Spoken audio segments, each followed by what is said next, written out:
한미 정상회담 앞두고 농산물 개방 관련해서 성명서를 읽도록 하겠습니다. 8월 15일 한미 정상회담을 앞두고 농심이 크게 흔들리고 있습니다. 농산물 추가 개방, 검역 완화로 대표되는 비관세 장벽 철폐 문제로 인해 우리의 식량 주권과 국민 먹거리 안전이 위협받지 않겠느냐는 우려 때문입니다. 한미 관세 협상에 대한 한미 간 해석차는 극명합니다. 우리 정부는 쌀, 소고기 시장 추가 개방은 없다고 단언합니다. 그러나 트럼프 대통령은 무역 완전 개방에 농산물이 포함되었다고 하고 백악관 대변인은 쌀에 대한 역사적 개방을 공언하였습니다. 정부와 농업계의 간극도 큽니다. 정부는 농산물 검역 절차 간소화가 사실상 불가능하다고 설명합니다. 그러나 농업계는 US 전담 검역 데스크 지정이 검역 기준을 완화하거나 검역 절차를 신속히 하는 등 사실상 빗장을 푸는 것 아니냐며 불안해합니다. 한국농촌경제연구원에 따르면 올해 상반기 미국산 농축산물 수입액은 56억 4,260만 달러입니다. 반면 한국산 수출액은 9억 3천만 달러로 47억 1,260만 달러의 적자를 기록하였습니다. 이미 대미 농축산물 교역에서 막대한 적자를 보고 있는 마당에 국내 시장을 추가 개방한다면 우리 농업에 더 큰 타격이 있을 것은 명약관화한 일입니다. 농업은 국가 경제와 국민 삶의 근원입니다. 한번 무너지면 걷잡을 수 없습니다.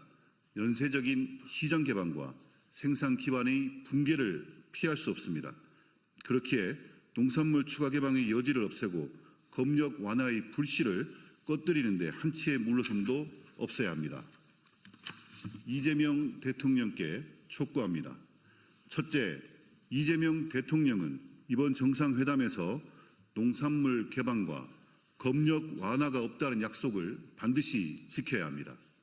정부와 대통령실은 한미 관세 협상 이후 수차례에 걸쳐 쌀, 소고기의 시장 추가 개방은 없다, 농산물 검역 절차 간소화는 사실상 불가능하다고 호언장담하였습니다. 국민 먹거리는 안전이 최우선이며 검역은 속도보다 철저함이 우선입니다. 따라서 어떠한 추가적, 우회적 조치도 있어서는 안 될 것입니다. 만약 기존 관세 협상과 다른 결과물이 나온다면 국민을 속이고 거짓말한 대통령실 정책실장과 경제부총리, 산업통상부 장관 등 협상 당사자들은 책임을 져야 할 것입니다.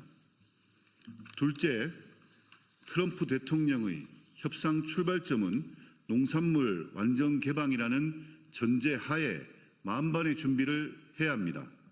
현 미국 농무부 장관이 설립한 대표적 친트럼프 싱크탱크인 AFPR의 아시아 담당 국장이 이달 초 국내 언론과 한 인터뷰를 주목해야 합니다. 그는 미국이 한국에 더 많은 쌀 수입 할당을 요청할 것이고 트럼프 대통령의 협상 출발점은 완전 개방이 될 것이라고 하였습니다. 결코 간과해서는 안 될 지점입니다. 우리 정부가 나이브한 협상 기조에서 벗어나 철저한 분석과 선제적 대응책을 마련하길 촉구합니다. 셋째, 성공적인 협상의 핵심은 국내 이해 당사자와의 긴밀한 소통을 통해 국내 대책 마련을 협상과 동시에 병행해 나가는 것입니다.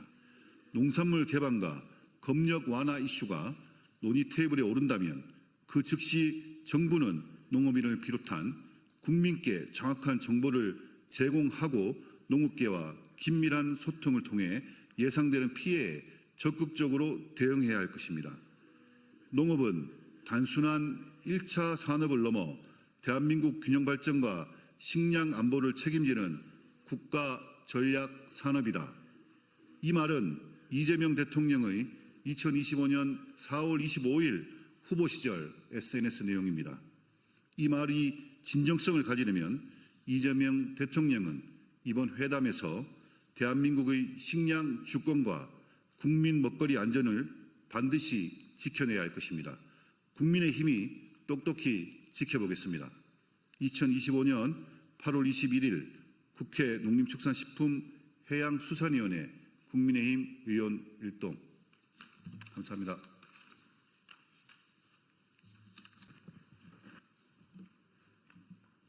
9시 40분이면 우리 소통관 여러분들한테는 좀 이른 시간인데요. 시간이 이때밖에 확보가 안 돼서 이 시간에 여러분들 찾아뵙습니다. 역시나 아직 많이들 안 나오셨네요. 저는 더불어민주당 산업통상자원 중소벤처기업위원회 위원 김종호 김혜월 국회의원입니다. 오늘 제가 이 자리에 선 이유는 최근 웨스팅하우스와 한수원 한전 간의 비밀 불공정 협정 내용이 언론에 보도되고 있습니다. 뿐만 아니라 이것 때문에 또 체코 원전에 대해서도 불가피하게 재조명이 필요하다고 봅니다. 이 상황에서 우리 원자력의 안전과 미래에 대해서 고민하고 책임 있는 과학자들께서 연대 모임을 준비하고 계신데 이분들께서 원자력 정책의 대전환을 촉구하는 그런 의견을 여러분들께 국민들께 말씀드리고자 하고 또 그런 내용을 정책 보고서를 국회나 정부에 제출하고자 한답니다. 그래서 오늘 일단 제가 산자위 위원이고 또 원전 관련해서 지속적으로 추적해왔던 입장에서 제가 이 주선을 하게 되었습니다.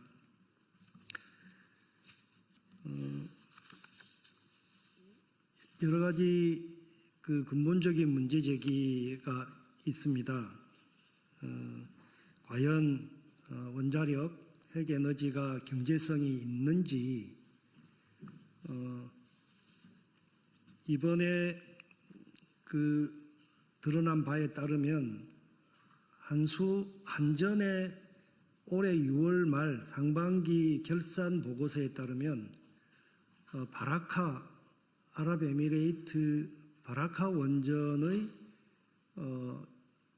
결산 결과가 나와 있는데 거기에 그동안 10% 정도 투자 이익률을 장담해 왔는데 점점 줄어들더니 마침내 마이너스 349억 원의 적자를 기록했다라고 공시했습니다. 마이너스 0.2% 적자인 셈이죠. 웨스팅하우스하고 비밀협정 드러난 내용에 따르면 원전 1기당 앞으로 한수원이 웨스팅하우스에게 지불할 기술 사용료 로열티가 한 기당입니다. 1억 7,500만 불, 우리 한화로 2,400억 정도 됩니다. 뿐만 아니라 6억 5천만 불, 대략 9천억 정도 되는 핵심 기자재 물품, 용역 등을 의무적으로 웨스팅하우스에 구매를 해야 됩니다. 핵연료봉 마찬가지로 100% 현재 되어 있는 바라카 원전이나 두코바니 원전 핵연료봉도 100% 웨스팅하우스가 의무적으로 웨스팅하우스에서 구매를 해야 됩니다. 완전히 속빈 강정, 안고 빠진 찐빵 꼴입니다. 이것을 체코 두코바니 원전에 적용하게 되면 전례 없이 저가 수주에다가 확정 가격의 적기 준공까지 공약한 마당에 현지 물품과 기자재 조달이 60%, 현지인 우선 고용, 게다가 부족한 재원의 그 금융 지원까지 보탠다면 이거는 그야말로 뭐 적자수철은 불문가지 물어보나 마나라고 보여집니다. 이 내용들을 그 한수원과 한전 또 감독기관인 산자부는 다 비밀에 붙였습니다. 비밀 그 의무를 준수해야 된다는 그 방어막 뒤에 숨어서 국민의 혈세를 그 무책임하게 그렇게 바쳤습니다. 특히 한수원과의 비밀협정은 50년 계약입니다. 이거는 원전뿐만 아니라 특허 기술의 그 사용 기한이 20년인데 50년이면 이거는 뭐 종신 평생 노예 계약과 마찬가지입니다. 이런 불평등한 계약을 한 윤석열 정부 산자부 장관이나 한수원 한전 사장들 책임을 져야 할 것입니다. 뿐만 아니라 이게 앞으로 소형 원전까지도 미래의 전략적인 산업이라고 보여지는데 이 부분도 완전히 웨스팅하우스의 기술 자립성 검증을 통해서 승인받아야 개발할 수 있습니다. 아직 설계도 또 실증도 안 된 이 소형 모듈 원전에 대해서 앞으로 우리 한국 원전 산업의 미래 가능성마저도 송두리째 미국 웨스팅하우스의 종속을 자초한 그런 불평등한 내용 독소조항입니다. 이런 내용들에 대해서 오늘 우리 원자력 안전과 미래 책임 과학자 연대 준비 모임에서 전면적인 실태 조사를 요구하고 국민 피해와 국가 위험에 대해서 경고하고 대안과 정책 방향을 오늘 이 기자회견을 통해서 밝히고자 하고 이런 내용들을 정부와 우리 국회에 정책 의견서를 제출하는 걸로 준비하신 걸로 알고 있습니다. 그러면 준비된 이 성명서 기자회견문을 낭독하도록 하겠습니다. 먼저 그러고 오늘 참석자를 소개하면 원자력 안전과 미래 이정윤 대표님 오셨습니다. 예. 그리고 최무영 서울대 물리천문학부 명예교수님 오셨습니다. 그리고 백도명 서울대 보건대학원 명예교수님 참석하고 계십니다. 그리고 홍태룡 책임과학자연대 준비 모임의 회원이십니다. 자, 그러면 기자회견문을 낭독하도록 하겠습니다. 누가 먼저 하실 건가요? 좀 낮춰드릴까요? 괜찮습니다.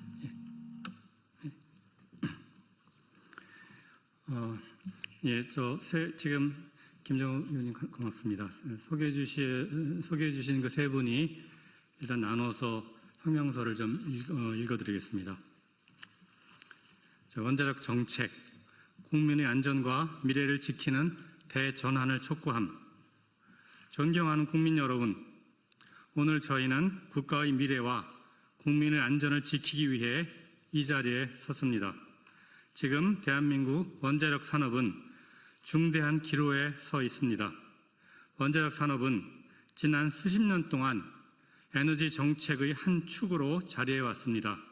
그러나 이제는 국민의 생명과 안전을 위협하고 국가 경제를 불안정하게 만드는 구조로 변질되었습니다.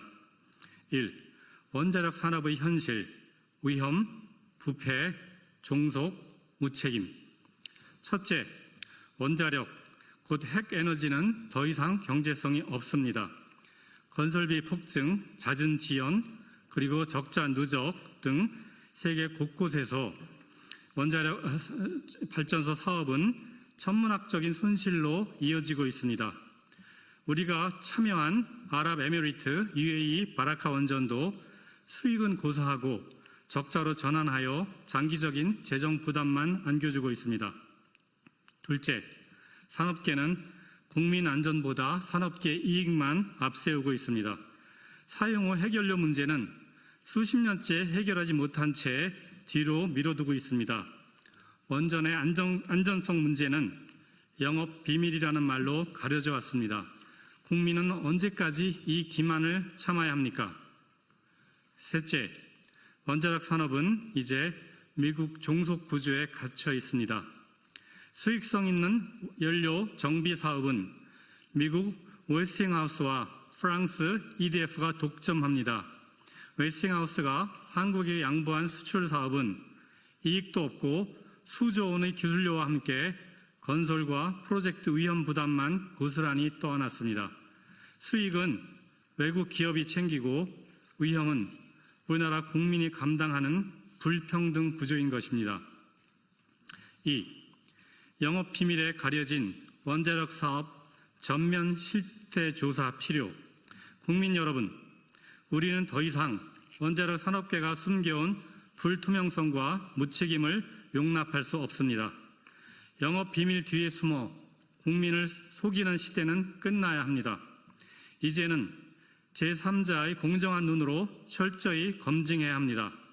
후쿠시마 오염수 대응, 신한울 3, 4호기 선발주 집행 내역, 원전 수명 연장의 부실 문제, 신규 부지의 안전성, 항공기 충돌 대응, 체코 원전 수주의 타당성, 웨스팅하우스 협약의 불평등 구조, UAE 원전의 장기 전망, 소형 모듈 원자로 이른바 SMR과 핵융합 연구의 타당성, 고준위 핵폐기물 처리법과 방패장의 부실 문제, 그리고 무엇보다 가동하고 있는 원전의 안전성 은폐 의혹까지 이 모든 것은 독립적인 전문가 집단이 전면적인 실태 조사를 통해 명백히 밝혀내야 합니다.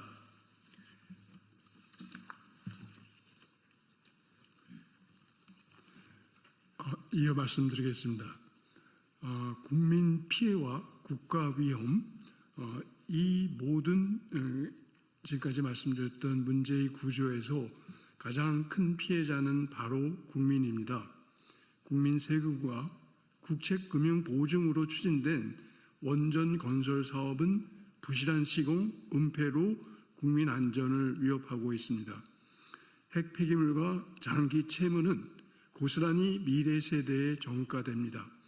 이것은 단순한 산업계 문제가 아니라 국민 모두의 생존 문제입니다. 저희 간단하게 대안과 정책 방향 짚으면서 중간에 다시 하도록 하겠습니다. 존경하는 국민 여러분, 우리는 단순히 비판만 해서는 안 됩니다. 새로운 길을 제시할 수 있어야 합니다. 첫 번째는 원전 의존 축소와 탈핵 로드맵입니다. 더 이상의 원전 확대는 위험을 키울 뿐입니다. 그러므로 단계적 축소와 명확한 탈핵 로드맵을 국민 앞에 공개해야 합니다. 대안으로 재생에너지와 새로운 에너지 안보, 우리의 미래 에너지는 태양광과 풍력을 비롯한 재생에너지와 에너지 저장 장치에 있습니다. 이는 분산형으로 에너지 민주화와 안보를 가능케 하고 최적화된 수요 관리, 에너지 효율과 함께 국민이 체감할 수 있는 안전망이 됩니다.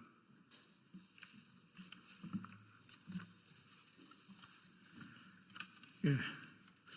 원자력 산업은 이제 해체, 안전, 비원전의 미래 산업 분야로 전환이 필요합니다.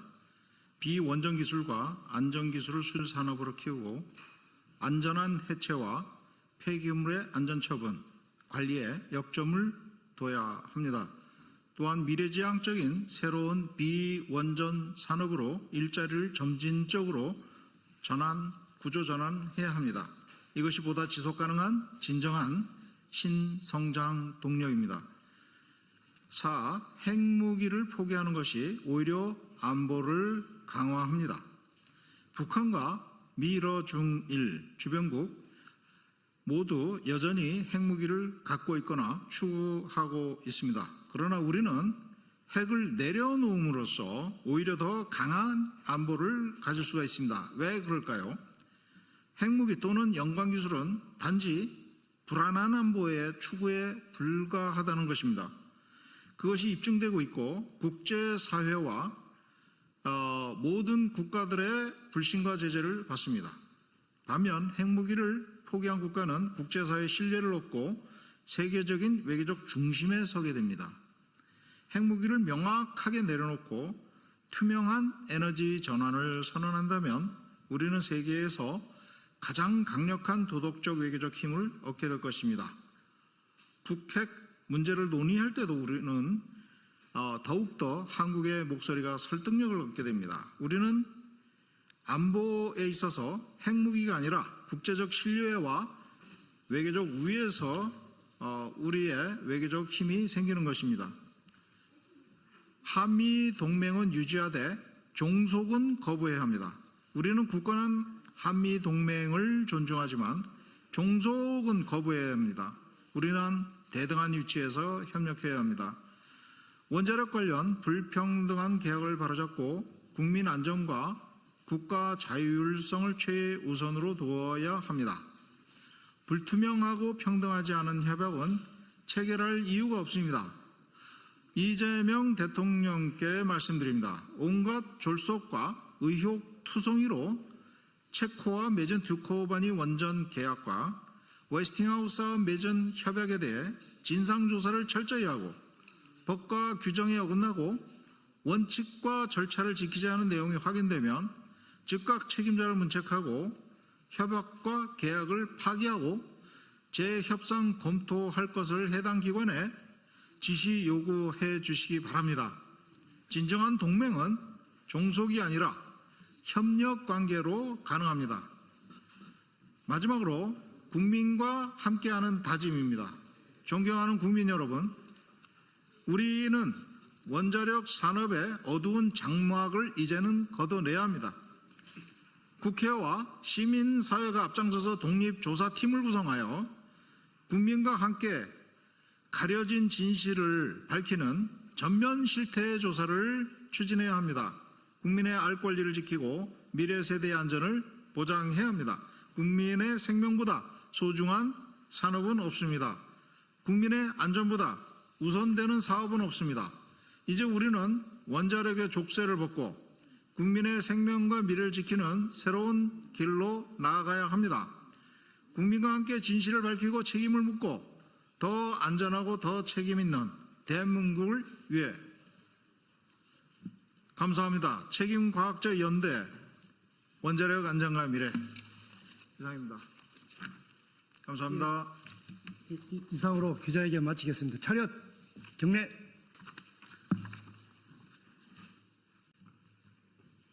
네.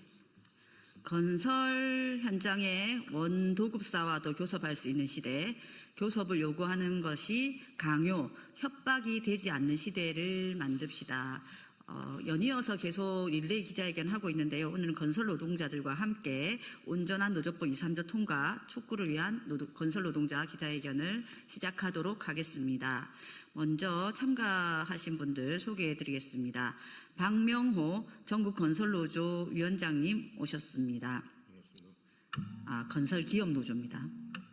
이정찬 전국플랜트건설노조 정책기획국장님 오셨습니다.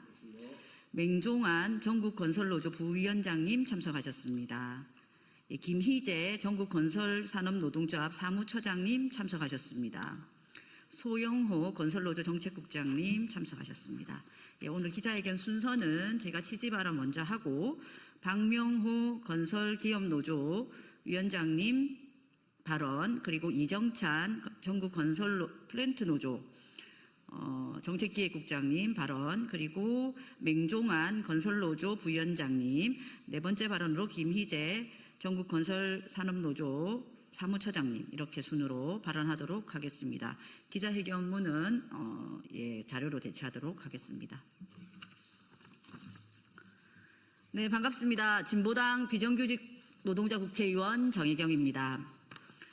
윤석열 내란 수계가 내란을 일으킬 마음을 먹고 가장 먼저 탄압한 것이 바로 노동자, 노동조합입니다. 그중에서도 가장 가혹한 탄압을 받은 건설 노동자들이야말로 진짜 민주주의, 진짜 헌법적 가치를 지켜온 사람들입니다. 그렇기 때문에 건설 노동자들의 노동기본권을 보장하는 것이 내란의 청산이자 극복이고 완전한 종식입니다. 건설 노동자들의 노동기본권이 보장됨으로써 불법적 계엄과 내란의 가능성은 소멸될 것입니다. 건설 노동자들은 절박하게 호소하고 있습니다. 환노위가 처리한 노조법 개정안을 지켜내야 합니다. 한치도 후퇴할 수 없고 더 이상 늦출 수 없습니다. 건설 노동자들의 노동기본권을 완전히 보장하기 위해 아직 가야 할 길이 남았기 때문입니다. 진보당 국회의원으로서 건설 노동자들과 함께 진심을 담아 호소합니다. 윤석열 내란 수계에게 건폭몰이를 당하면서도 자기 조직을 지키고 헌법과 민주주의를 지켜왔던 건설 노동자들입니다. 43명의 조합원이 구속을 당하면서도 내란 수계와 싸워온 국민들입니다. 건설 노동자들이 자신의 노동기본권을 쟁취해서 헌법의 가치와 민주주의를 수호할 수 있도록 이제는 국회가 함께해 주십시오. 온갖 거짓과 억지로 건설 노동자의 노동기본권을 부정하려는 시도를 이겨내고 이제는 국회가 함께해 주십시오. 건설 노동자들의 염원대로 교섭을 요구하는 것이 강요와 협박이 되지 않는 시대를 함께 만들어 주십시오. 노동자 정의 개념 학대가 빠진 부족한 개정이지만 이조차 통과될 수 없는 국회라면 건설 노동자들에게 절망밖에 남지 않을 것입니다. 진보당은 다가오는 본회의에서 노조법 개정이 한치의 흔들림 없이 통과될 수 있도록 건설 노동자들과 함께 모든 노력을 다하겠습니다. 이상입니다. 예, 다음 발언 이어서 하도록 하겠습니다.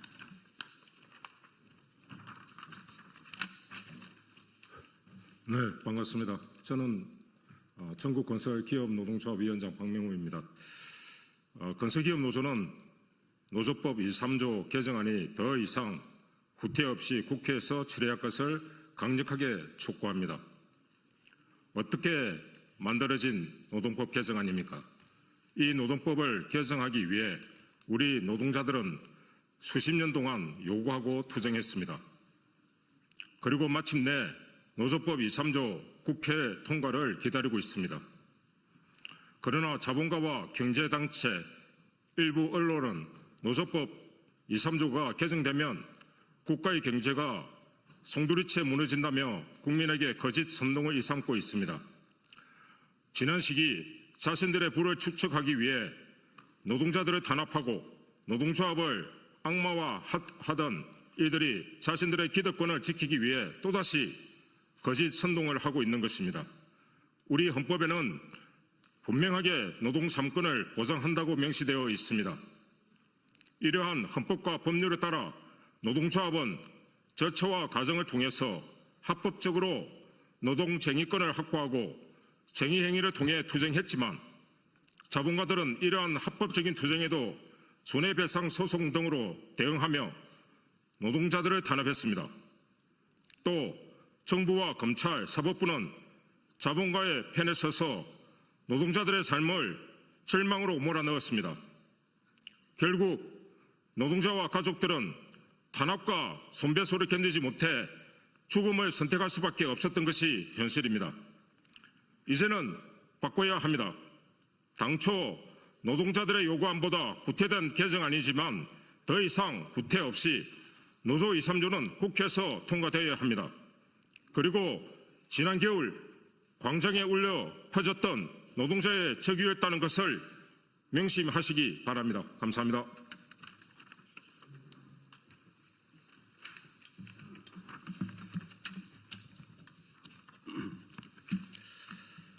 기자 여러분, 참가자 여러분 반갑습니다.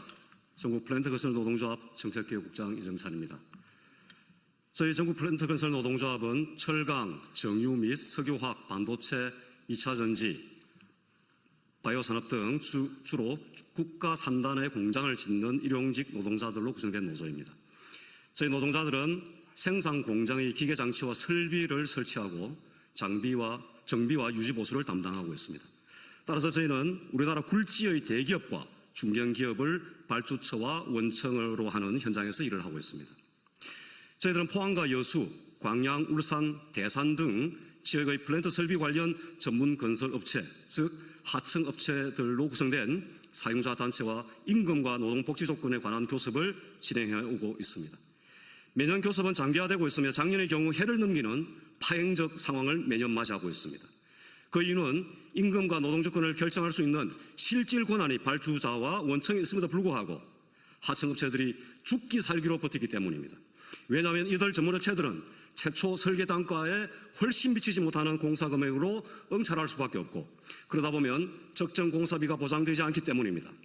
사정이 이렇다 보니 업체들이 심지어 저희 노동조합에게 좀 더 세게 투쟁해라, 총파업을 해달라고 요청을 하는 어처구니없는 상황을 맞이하고 있습니다. 그렇게 해야 발주처와 원청이 움직이고 그나마 미진한 공사비를 보충해 주기 때문입니다. 이는 공공연한 사실입니다.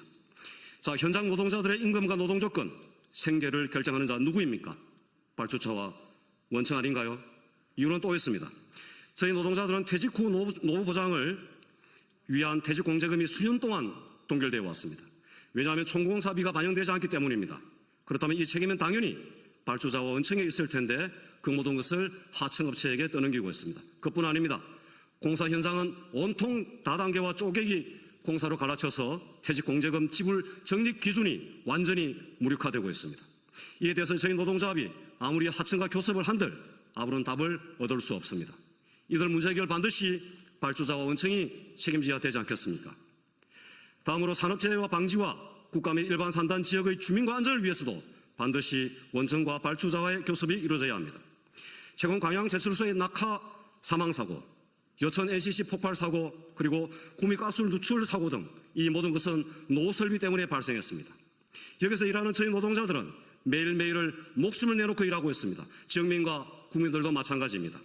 이 문제 해결을 위해 누구와 교섭을 해야겠습니까?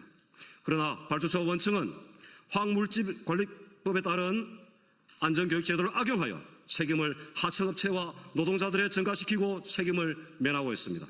노후설비 교체와 유지보수, 기계설비법 개정, 화학물질 안전교육 반드시 발주자와 원청이 교섭에 나서야 합니다. 그렇습니다.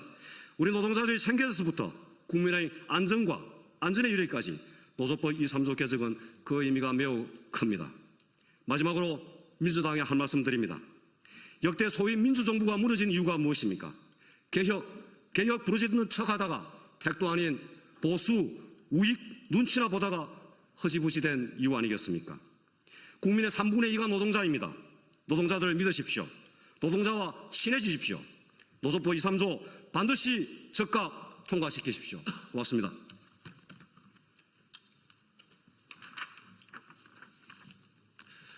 네, 반갑습니다. 노조법 2, 3조 개정을 위해서 헌신부태했던 건설노조입니다. 부위원장 명종환입니다. 건설 노동자들은 노조법 2, 3조 개정을 신속하게 처리되기를 학수고대하고 있습니다. 우선적으로 몇 가지만 말씀드리면, 우선 원청의 사용자성에 대한 범위를 확대되는 것에 대해서 적극적으로 지지하고 있습니다. 내용인 즉슨 현장으로 보면, 건설 현장에서 보면 원도급사인 원청이 지배적 권한을 가지고 현장을 좌지우지하고 있다는 것이 여실히 알고 있음에도 불구하고 막대한 이유는 가져가고 있지만 권한과 책임을 지지 않고 있는 것이 현재 원도급사의 행위입니다. 하기에 원도급사의 행위를 강제하고 조정하고 대화를 통해서 통제할 수 있다고 하면은 노동조합과 함께 원도급사가 대화를 통해서 교섭을 통한 대책을 수립해야 된다 판단하고 있습니다.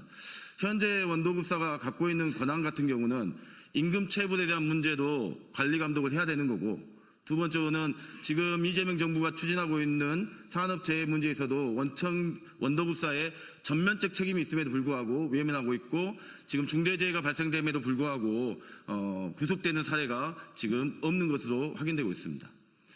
그리고 현장에 있는 일용직 노동자들이 고용되는 과정에서 미등록 이주 노동자들이 불법적으로 고용되고 있음에도 불구하고 외면하고 묵인방조하고 있는 것 또한 원도급사입니다. 하기에 이런 총체적 문제를 건설 현장의 불법 행위를 무법천지를 근절하기 위해서는 노동조합과 원도급사가 교섭을 통해서 대책을 마련하고 사회적으로 보장되는 시스템이 만들어지지 않으면 대책이 없다. 그래서 노조법 2.3조 개정이 조속히 개정돼야 된다고 판단하고 있습니다. 두 번째 이야기를 드리겠습니다. 두 번째 문제는 근로자의 지위 문제입니다. 현재 윤석열 정부가 건설 노조를 탄압을 통한 것은 고용을 요구하는 건설 노동자들을 43명을 구속시킴으로 인해 가지고 건설 노조를 초토화시켰습니다. 지금 사면복권이 되어져서 천만다행스러운 일이지만 이 문제에 대한 근본적 해결책을 강구해야 됩니다. 이것 또한 근로자의 지위를 규정하고 있는 노조법 2.3조 개정을 통해서 확인될 수 있을 것 같습니다. 현재 고용과 실업을 반복하고 있는 건설 노동자들은 생존을 지켜내기 위해서라도 고용을 요구할 수밖에 없는 불가피한 처지에 있습니다. 이것을 불온시하고 불법화시키는 것을 해결하기 위해서는 근로자 지위를 규정하고 있는 노조법 2.3조를 개정해야 되겠습니다. 가까운 예로 보겠습니다. 포스코와 대림에서 공사 중단하고 있습니다. 공사 중단을 일방적으로 하고 있음에도 불구하고 일용직 노동자인 건설 노동자들의 임금은 보장되어지지 않고 있고 생존권을 위협받고 있음에도 불구하고 사회적으로나 원도급사가 책임지고 있는 것이 없다는 겁니다. 이렇기 때문에 고용을 요구하거나 노동자의 지위, 근로자의 지위를 확대 해석할 수 있는 광의적 범위로 확대 해석할 수 있게끔 노조법 2.3조 개정이 빠르게 해야 되겠다라고 판단하고 있습니다. 이번 노조법 2.3조 개정이 아쉬운 지점이 특수고용 노동자들에 대한 노동자성이 아쉬운 지점으로 남아있지만 이것이 후속 사업으로 법 개정과 대책을 마련할 수 있게끔 우리 국회에서도 노력을 했으면 좋겠습니다. 건설 노동자들은 노조법 2.3조 개정을 위해서 목숨 내놓고 한번 해보겠다라는 의지가 있습니다. 하기에 국회에서 조속하게 개정을 하지 않는다고 하면은 이후의 대책이 또 강구될 수밖에 없는 거기 때문에 국회에 많은 기대를 하고 있는 만큼 현 이재명 정부에게 많은 기대를 하고 있는 만큼 기대에 부응해 주시길 요청드리겠습니다. 고맙습니다. 예, 전국 건설산업노동조합 연맹 사무처장입니다. 우리 건설 노동자는 80년대 건설 현장에서 일하고 싶지 않을 뿐입니다. 이제는 죽지 않고 일하고 힘든 일을 하면서 천대받지 않고 내일을 걱정하지 않는 현장에서 일하고 싶습니다. 영원한 건설 노동자 양해동 열사 유서의 일부입니다. 영원한 건설 노동자 건설노조 조합원인 양해동의 바람은 대한민국에서는 업무방해와 강요와 협박이 되어버렸습니다. 살기 위해 갔던 일터가 죽음의 장이 돼서는 절대 안 됩니다. 사람 목숨만큼 중요한 게 어디 있겠나, 다 먹고 살자고 하는 일인데, 이 말은 이재명 대통령이 8월 국무회의에서 한 발언입니다. 노동부 공식 산재 사망자 알림에 따르면 지난 7월 달에 출근한 일터에서 돌아오지 못한 노동자가 63명이랍니다. 하루에 2명 이상이 집으로 퇴근하지 못하였습니다. 그 중에 반은 건설 산업에 종사하는 노동자들입니다. 말하고 싶은 것은 현재 대한민국의 건설 현장은 죽음의 일터라는 겁니다. 건설 산업은 수주 산업입니다. 발주처, 원도급사, 하도급사로 내려가는 다단계 하도급으로 이루어지는 뿌리 깊은 중간 착취의 산업 구조를 가지고 있습니다. 건설 공기는 딱 정해져 있습니다. 건설 공기를 줄일수록 남는 장사입니다. 대한민국의 99%의 건설 노동자는 하도급 업체와 근로계약을 맺고 고용되어 있습니다. 그 다단계 하도급 속에서 제일 밑에 있는 건설 노동자의 노동조건, 즉 임금, 근무기간, 근무시간, 휴일, 연장, 야간 근로, 노동안전은 근로계약을 맺고 있는 하도급 업체가 결정하지 않습니다. 결정하는 것은 발주처와 원도급사에서 모든 것을 통제하고 지배하고 결정하는 구조입니다.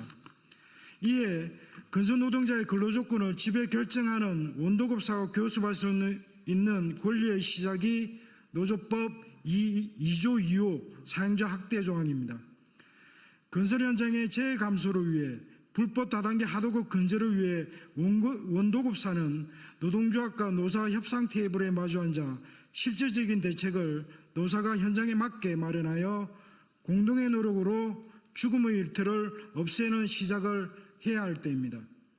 지난 내란 수계 정권에서 건설자본 이익 극대화를 위해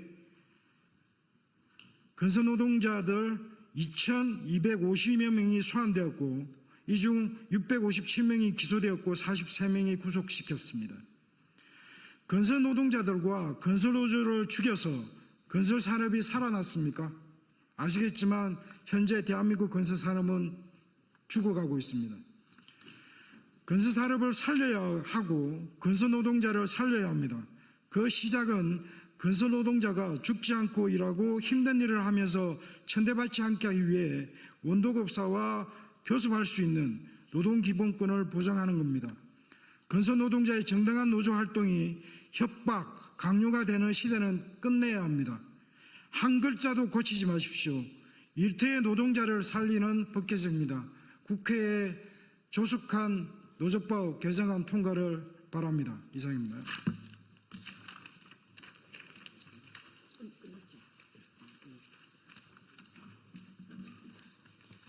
예, 노조할 수 있는 권리는 헌법적 가치입니다.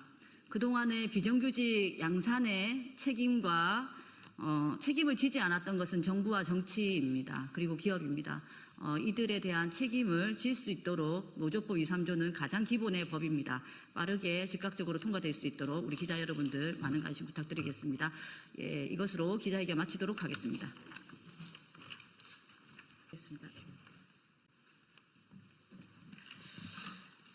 안녕하십니까. 저는 국민의힘 조배수 의원입니다. 저희들은 지금 오늘 이 자리에 서신 위원님, 회원님들은 사법정의 수호 및 독재저지 특별위원회의 소속입니다. 제가 위원장을 맡고 있고 또 우리 박준태 의원님, 또 하종대 위원님, 그리고 또 정경욱 위원님, 또 곽규택 위원님 다 위원들이신데요. 지난번에 그 민중기 특검이 우리 당사에 들이닥쳐서 당원 명부를 압수수색하려고 했습니다. 그러나 이것은 위법한 압수수색 영장 집행 시도이고 이것은 더 나아가서 정당 민주주의의 근간을 흔드는 것입니다. 그리고 이것은 야당 탄압입니다. 여기에 대해서 저희들은 이 문제점을 지적하고 여기에 대해서 규탄하는 성명서를 낭독하도록 하겠습니다. 반헌법적 정치 테러, 당원 명부 탈취 시도를 당장 중단하라. 우리는 출범 직후부터 지금까지 2개월에 걸친 3개 특검의 노골 편향 수사와 민중기 특검의 지속적인 반헌법적 압수수색을 규탄합니다. 인적 구성부터 정치적 편향성을 드러난 3개 특검은 과잉 및 위법, 망신주기 수사로 수사의 공정성과 객관성을 잃었습니다. 우리는 이를 결코 좌시하지 않을 것이며 국민에게 진실을 알리고 나아가 위법행위 당사자들에 대해서는 법적 대응에 나설 것임을 엄숙히 경고합니다. 민중기 특검은 8월 13일 제1야당의 심장인 국민의힘 중앙당사에 들이닥쳐서 압수수색을 시도했습니다. 전당대회를 앞두고 당원과 당직자들이 모두 대전의 합동연설회 행사 준비를 위해 내려간 때를 틈타서 국민의힘을 상대로 빈집털이를 한 것입니다. 국민의힘은 내일 22일 전당대회를 앞두고 있습니다. 당의 지도부를 뽑는 전당대회가 정당에 있어서 어떤 의미를 갖는 것인지는 다 잘 아실 것입니다. 정당의 가장 중요한 행사이자 정치적 축제입니다. 특검은 축하는 하지 못할 망정 찬물을 끼얹고 죄를 뿌렸습니다. 이 사태로 우리 당의 명예는 실추되었습니다. 참으로 야비합니다. 특검은 우리 당 500만 당원의 명부를 압수하려고 합니다. 명부에 있는 이름, 주민등록번호, 주소, 휴대전화번호, 입당 및 탈당 기록은 당비 납부 계좌번호 등 매우 민감한 개인정보가 담겨 있습니다. 따라서 당원 명부를 압수수색하기 위해서는 범죄 혐의와 구체적인 연관성이 있어야 합니다. 그런데 정치자금법 위반과 알선수재로 죄목을 적시한 특검의 압수수색 영장은 당원 명부와 관련성을 전혀 소명하지 못했습니다.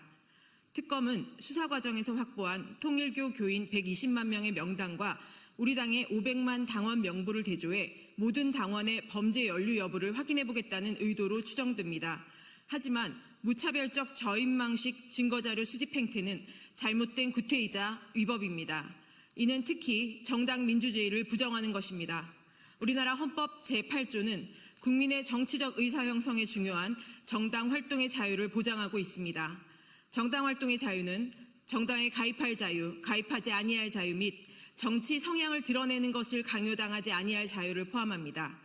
따라서 정당을 구성하는 당원의 정보가 비자발적으로 공개된다면 정당의 구성원인 당원은 자신이 신념으로 간직하고 있는 정치 성향의 공개에 대한 두려움과 공개로 인하여 겪을지도 모르는 위험이나 경제적, 사회적 불이익 우려로 그 정당을 탈퇴할 우려가 높습니다. 당원이 아닌 경우엔 정당 가입을 꺼릴 수도 있습니다.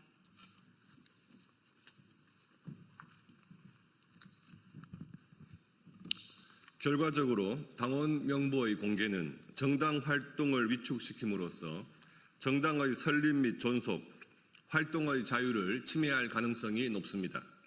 따라서 당원 명부의 비밀 보장은 중대한 헌법적 가치이고 당원 명부의 공개는 엄격한 법적 절차에 따라 필요 최소한에 그쳐야 합니다.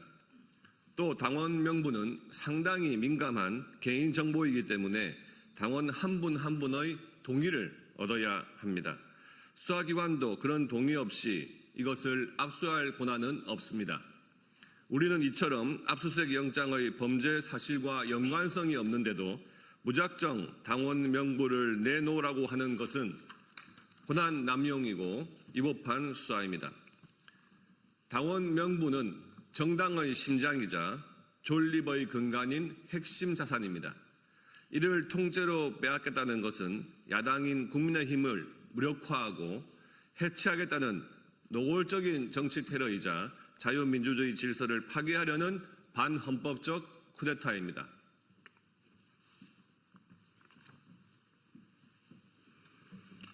애당초 지금의 3개 특검은 태생부터 문제가 있었습니다. 특검 제도는 원래 권력으로부터 독립된 수사기구를 통해서 실체적 진실을 밝히고 국민의 신뢰를 회복하기 위해 도입한 것입니다.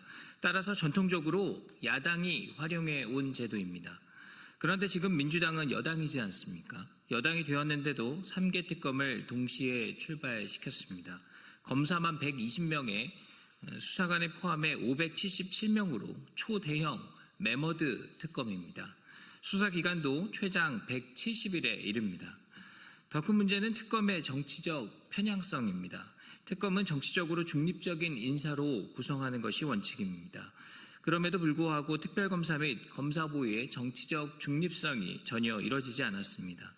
조은석 특별검사는 민주당 추천으로 감사원의 감사위원으로 근무한 바 있고 친민주당 성향임을 감추지 않는 인물입니다. 민중기 특검과 문홍주 특검부는 판사 출신으로서 좌편향으로 알려진 우리법 연구회 출신입니다. 이명현 특검은 병풍 조작 사건과 연루 의혹이 제기된 사람입니다. 3개 특검의 인적 구성만 봐도 특검의 수사가 과연 공정하고 객관적일 수 있을지 의문입니다. 정치적 수사 내지는 조작 수사 우려가 나오지 않을 수 없습니다. 게다가 3개 특검은 서로 경쟁하듯이 과잉수사, 위법수사, 보여주기식 수사, 망신주기식 수사를 계속하고 있습니다.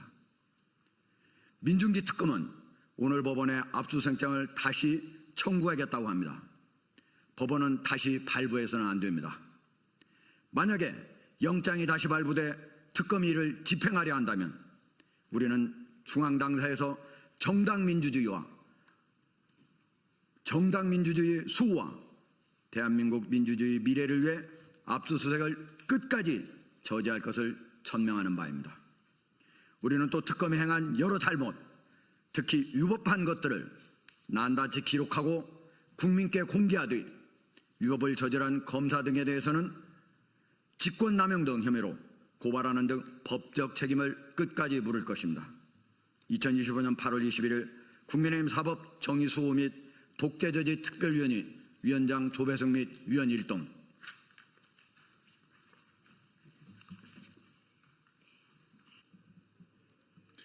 예, 시작하겠습니다. 진보당 수석 대변인 홍성규입니다. 두 가지 말씀드리겠습니다. 첫 번째입니다. 통일교, 국민의힘 중앙당의 거액 전달, 권성동 등 개인 일탈의 수준이 아닙니다. 그래서 압수수색 목숨 걸고 막고 있는 것입니까?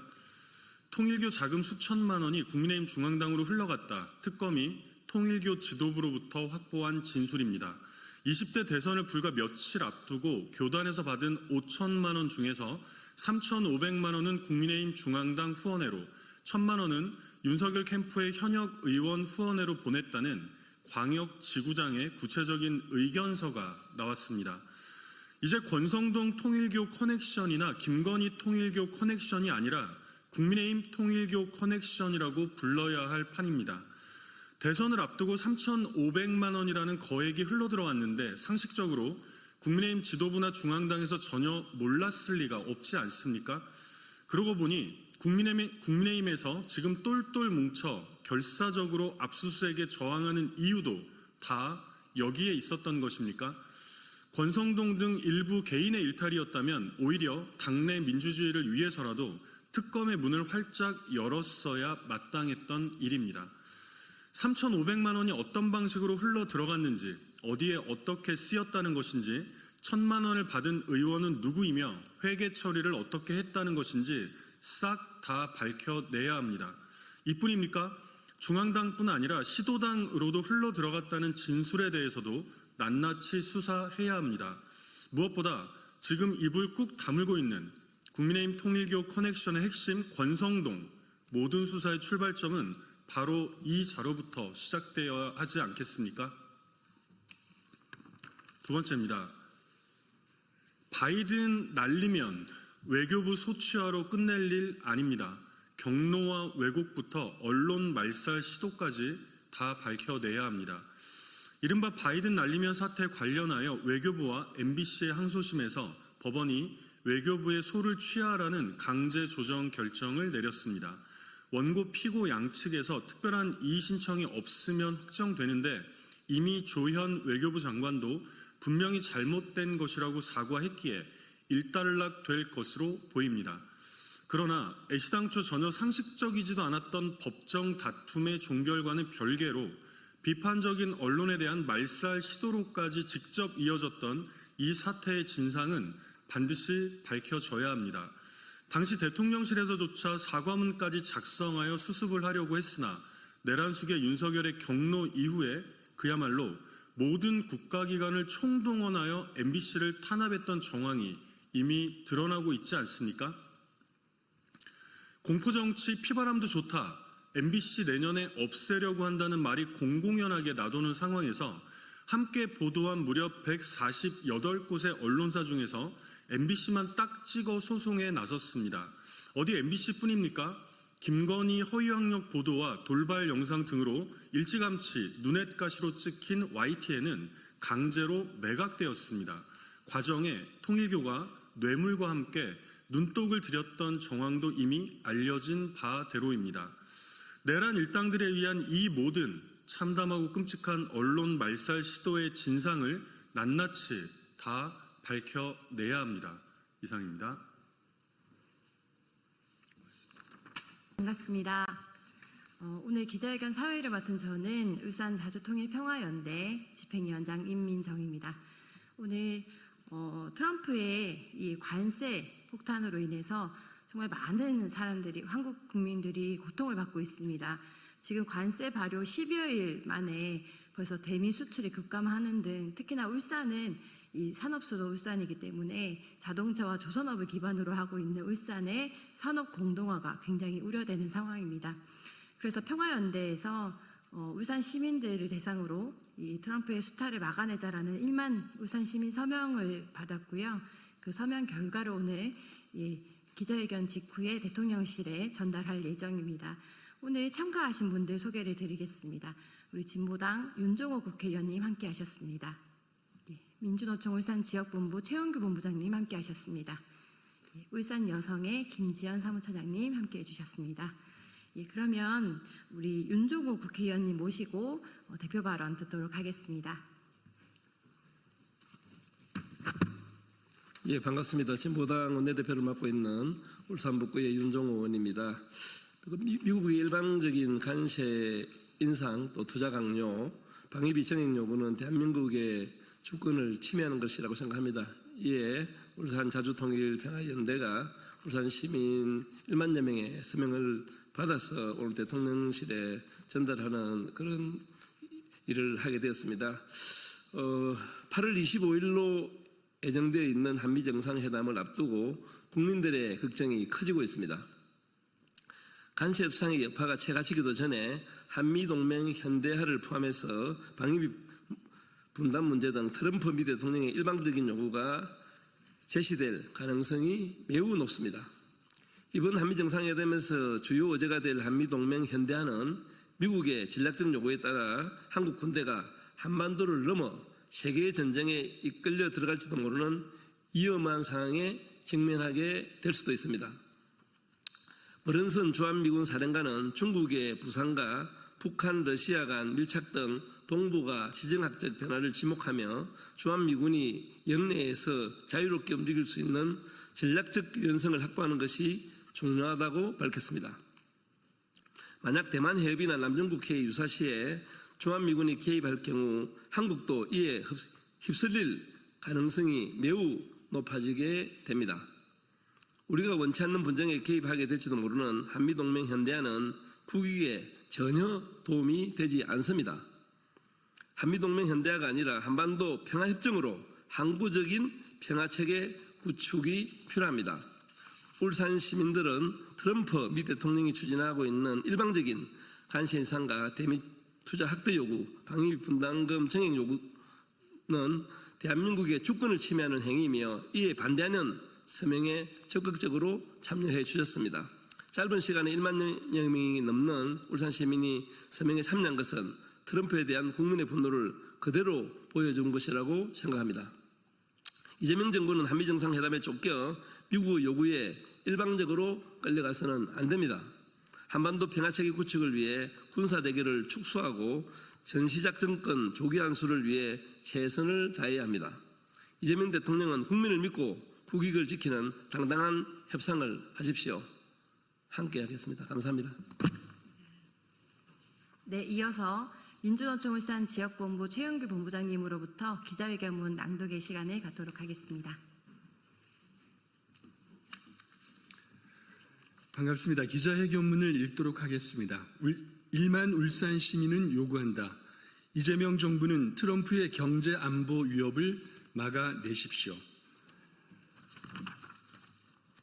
오늘날 세계는 미 트럼프 정부의 노골적인 통상 압박과 안보 위협에 경악하고 있습니다. 트럼프는 한국의 상호관세 15%를 부과하면서 3,500달러에 달하는 대미 투자와 1,000억 달러의 미국산 LNG 가스 수입, 비관세 영역의 규제 완화를 요구하고 있습니다. 트럼프 관세가 적용된 지 10여일 만에 벌써 우리나라의 주력 산업인 자동차의 대미 수출은 급감했고 자동차 부품사들은 매출 감소와 원가 부담이 겹치면서 적자난에 허덕이고 있으며 조만간에 수많은 공장에서 노동자들의 일자리 감소, 노동조건 악화가 가시화될 것입니다. 특히나 자동차와 조선업을 기반으로 하는 울산의 경제는 직격탄을 맞을 수밖에 없습니다. 이에 울산 자주통일평화연대는 트럼프의 관세 폭탄, 식량 주권 강탈, 방위비 분담금 9배 이상 증액, 국방비 증액 요구 등 우리나라 경제와 안보를 위협하는 트럼프를 막아내자는 서명운동에 돌입하였고 울산 시민 1만 756명이 서명에 참가해 주셨습니다. 이는 이재명 정부가 트럼프 정부에 당당하게 맞설 것을 주문하는 국민들의 간절한 요구이자 주권자의 선언입니다. 다가오는 8월 25일 이재명 대통령과 미국 트럼프 대통령 사이에 첫 한미 정상회담이 열립니다. 이번 정상회담에서는 지난 7월 31일 관세 협상에서 합의된 것 이외에 추가적인 126조의 기업 투자를 비롯하여 동맹 현대화 등 안보 사안이 주요 의제로 다뤄질 것으로 예상됩니다. 기업의 대미 투자가 이어진다면 한국의 산업 공동화는 가속화될 것입니다. 이재명 정부는 산업 공동화를 가속화할 추가 투자 보따리를 내려놓아야 함은 물론 비관세 영역의 추가 개방 요구에 대해서도 단호히 거부해야 합니다. 또한 대중국 전초지기화에 이를 위한 군사비 부담은 절대로 안 됩니다. 미국 정부는 동맹 현대화라는 이름으로 주한미군의 활동 범위를 대만을 비롯 한반도 여계로 확장하는 한편 이에 대한 한국군의 동참과 한미 동맹의 활동 범위 확장을 요구하고 있습니다. 아울러 한반도 방어에서의 역할 증대라는 명목 아래 군사비 증액도 압박하고 있습니다. 경제와 안보, 평화와 주권 단 하나라도 더 주어서는 안 됩니다. 이재명 대통령은 미국의 강도적 요구에 맞서 추가 농산물 개방, 검역 완화, 추가 대미 투자, 정보 주권, 중국의 대중국 전초기지화를 위한 동맹 현대화와 국방비 증액, 주한미군 주둔비 인상에 단호히 맞서야 합니다. 주권자 국민을 믿고 당당히 맞서십시오. 2025년 8월 21일 울산 자주통일평화연대 국회의원 윤종우. 고맙습니다. 이 기자회견이 끝난 직후에 이 울산 시민들의 이재명 대통령이 트럼프와 당당하게 맞서라는 요구를 담은 서명을 용산 대통령실에 전달할 예정입니다. 이 기자회견에 함께해 주신 우리 기자님들 그리고 윤종호 의원님, 최영규 본부장님, 김지연 처장님 정말 감사드립니다. 고맙습니다. 네, 안녕하십니까. 더불어민주당 대변인 박지혜입니다. 8월 21일 온라인 현장 브리핑 진행하겠습니다. 고발로 특검 협박하지 말고 윤석열, 김건희 부부는 국민의 부름에 출석하십시오. 윤석열 측이 적법한 절차에 따라 체포영장 집행을 시도한 특검을 직권남용과 독직 폭행 혐의로 고발하겠다고 밝혔습니다. 이는 정당한 법 집행에 대한 정면 도전이자 수사 회피를 위한 노골적인 꼼수 협박입니다. 윤석열 씨는 속옷 차림으로 버티는 등 이미 2차례나 체포영장에 물리적으로 저항하며 영장 집행을 가로막은 바 있습니다. 이번에는 고발이라는 협박으로 더욱 적극적인 방해에 나섰습니다. 부창부수입니다. 김건희 씨도 진술을 거부하거나 선택적 답변을 늘어놓으며 특검의 조사를 방해하고 있습니다. 진술은 거부하면서 제가 죽어야 남편이 산다니 극우의 동정표라도 노리는 겁니까? 서울구치소를 나오며 당당히 어퍼컷을 날리던 윤석열 씨가 떠오르는 행태입니다. 윤석열, 김건희 부부에게 일말의 양심이 남아있다면 특검 수사를 정치 보복으로 몰아가려는 구태를 멈추고 국민 앞에 나서십시오. 특검은 국민의 의혹을 해소하기 위해 구속 만료 전까지 법과 원칙에 따라 철저한 수사에 나서 주십시오.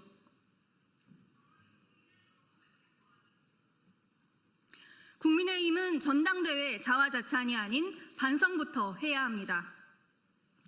국민의힘 송원석 비상대책위원장이 극우로 치닫는 전당대회에 굉장히 잘 진행되고 있다며 자화자찬을 늘어놓았습니다.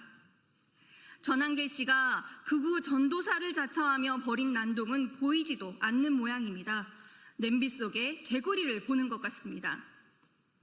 특히 이번 전당대회 과정에서 당내 유력 후보들이 전한계 씨와 접촉해 극우 세력의 지지를 얻으려 하는 것에 대해서는 어떤 문제의식도 드러내지 않았습니다. 심지어 김문수 후보는 극우 세력과도 통합해야 한다며 연일 인터뷰로 열을 올리고 장동혁 후보는 전한길에게 공천을 줄 수도 있음을 시사하기도 했습니다. 극우 세력을 등에 업고 윤 어게인을 앞세우는 국민의힘에게 국민은 찾아볼 길이 없음만 분명해졌습니다. 여전히 자기 최면에 빠져 허우적거리는 국민의힘에게 혁신을 바랄 수 있겠습니까? 윤 어게인에서 빠져나오지 못하는 국민의힘은 공당의 자격조차 없습니다. 국민의힘은 전한길만 남은 전당대회 파행에 반성하는 것이 먼저입니다. 반성 없이 늘어놓는 자화자찬에 동감할 국민은 없습니다. 네, 이상 브리핑 마치겠습니다. 수석 대변인 박성훈입니다. 두 건에 대해서 논평을 진행하겠습니다. 한 편은 원전과 관련된 내용이고요. 또 하나는 이재명식 검찰 개혁에 대한 내용입니다. 영화 한 편에서 시작된 민주당의 집요한 원전 혐오, 국익을 인질로 삼아 K원전의 미래까지 뒤흔드는 무책임한 선동을 즉각 중단하십시오. 문재인 정부 시절 영화 한 편에서 시작된 민주당의 탈원전과 집요한 원전 혐오가 이제 K원전의 미래까지 흔들며 국익을 정쟁의 제물로 삼는 지경까지 왔습니다. 해외 원전 수출에서 웨스팅하우스의 원천 기술을 활용할 수밖에 없는 우리의 현실을 외면한 채 민주당은 체코 원전 수주 과정에서 한수원과 웨스팅하우스 간의 계약에 매국적 계약이라는 극단적 프레임을 더 씌우며 국정조사까지 주장하고 있습니다. 국익보다 정쟁을 앞세우는 행태는 무책임하기 짝이 없습니다. 이재명 대통령이 임명한 김정관 산업통상부 장관 역시 정상적으로 이루어진 계약이라고 밝혔고, 많은 전문가들 역시 원전 시장 수출문을 열기 위한 불가피한 선택이라고 말하고 있습니다. 국익을 위해 웨스팅하우스와의 전략적 협력은 선택이 아니라 필수입니다. 이번 계약에서 웨스팅하우스에 제공되는 로열티는 사업비의 1.85%에 불과하며 원전 전문가들을 조차 합리적 조건이라고 평가를 하고 있습니다. 이를 두고 매국으로 몰아가는 민주당의 행태는 강우병과 후쿠시마 오염수, 사드 배치 당시 보여준 무책임한 선동 DNA가 또다시 꿈틀대고 있는 것에 불과합니다. 탈원전을 밀어붙이며 원전 생태계를 무차별적으로 무너뜨린 세력이 이제 와서 원전 주권을 외치며 그 자체가 낯뜨거운, 낯부끄러운 개변에 불과합니다. 다가오는 한미 정상회담을 계기로 한수원과 웨스팅하우스가 조인트 벤처를 설립하며 2050년까지 미국에서 신규로 건설될 300기 원전 시장에 K원전이 본격 수출할 수 있는 길이 열립니다. 미국 원전 산업은 사실상 붕괴 수준이며 세계 최고 수준의 설계, 시공, 역량을 보유한 대한민국 원전 산업의 절호의 기회가 찾아온 것입니다. 세계 각국이 치열한 경쟁을 벌이고 있는 글로벌 원전 시장에서 대한민국이 살아남기 위해서는 정치권의 무책임한 선동과 정쟁이 아니라 적극적인 지원과 협조가 시급합니다. 늦으면 늦을수록 소중한 기회는 사라지고 그 피해는 고스란히 국민 몫으로 돌아옵니다. 전 정권 흠집 내기에만 혈안이 되어 있는 원전 혐오 민주당은 대한민국에 찾아온 국익의 기회를 더 이상 발못 잡지 말고 집권 여당으로서 국가와 국민을 위한 길이 무엇인지 다시 한번 되돌아보기 바랍니다. 국민의힘은 민주당이 또다시 원전 산업을 정치의 희생양으로 삼으려는 그 어떠한 시도도 단호히 저지할 것입니다. K원전이 세계 시장을 선도하고 대한민국의 에너지 안보와 국가 경쟁력을 지켜내는데 모든 힘을 다해 지원하겠습니다. 원전에서 강조하고 싶은 부분 한 번 더 읽어보겠습니다. 탈원전을 밀어붙이며 원전 생태계를 무차별적으로 무너뜨린 세력이 이제 와서 원전 주권 운운하는 것 자체가 낯부끄러운 개변에 불과합니다.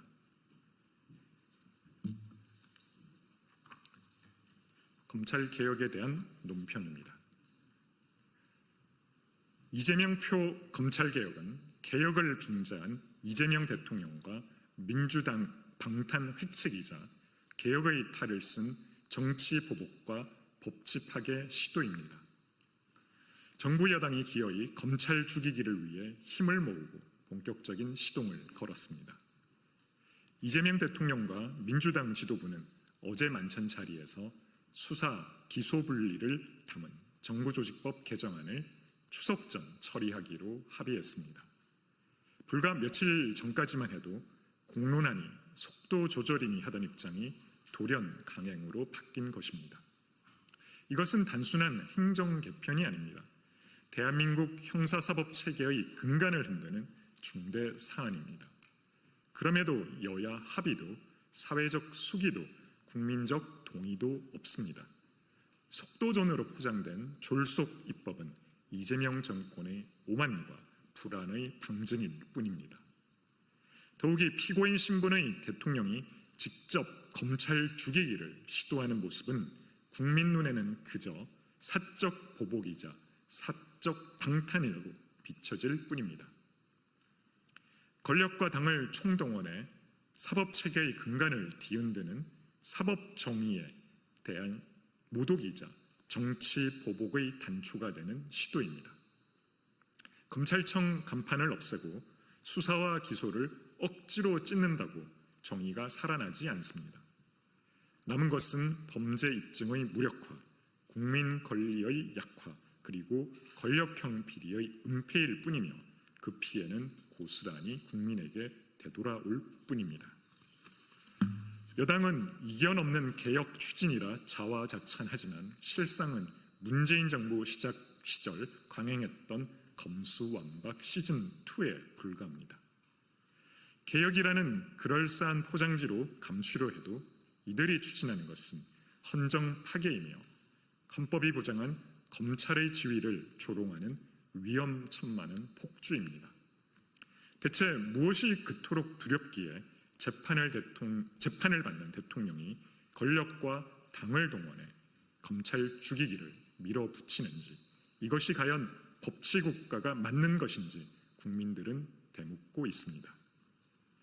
이재명 정권의 검찰 죽이기 시도는 결코 개혁이 될 수 없으며 방탄 입법과 보복 입법, 법치 파괴의 시작에 불과합니다. 사회적 합의 없는 폭주는 반드시 국민의 준엄한 심판으로 돌아올 것입니다. 강조할 부분 한 번 더 읽어보겠습니다. 남는 것은 범죄 입증의 무력화, 국민 권리의 약화, 그리고 권력형 비리의 은폐일 뿐이며 그 피해는 고스란히 국민에게 돌아갑니다.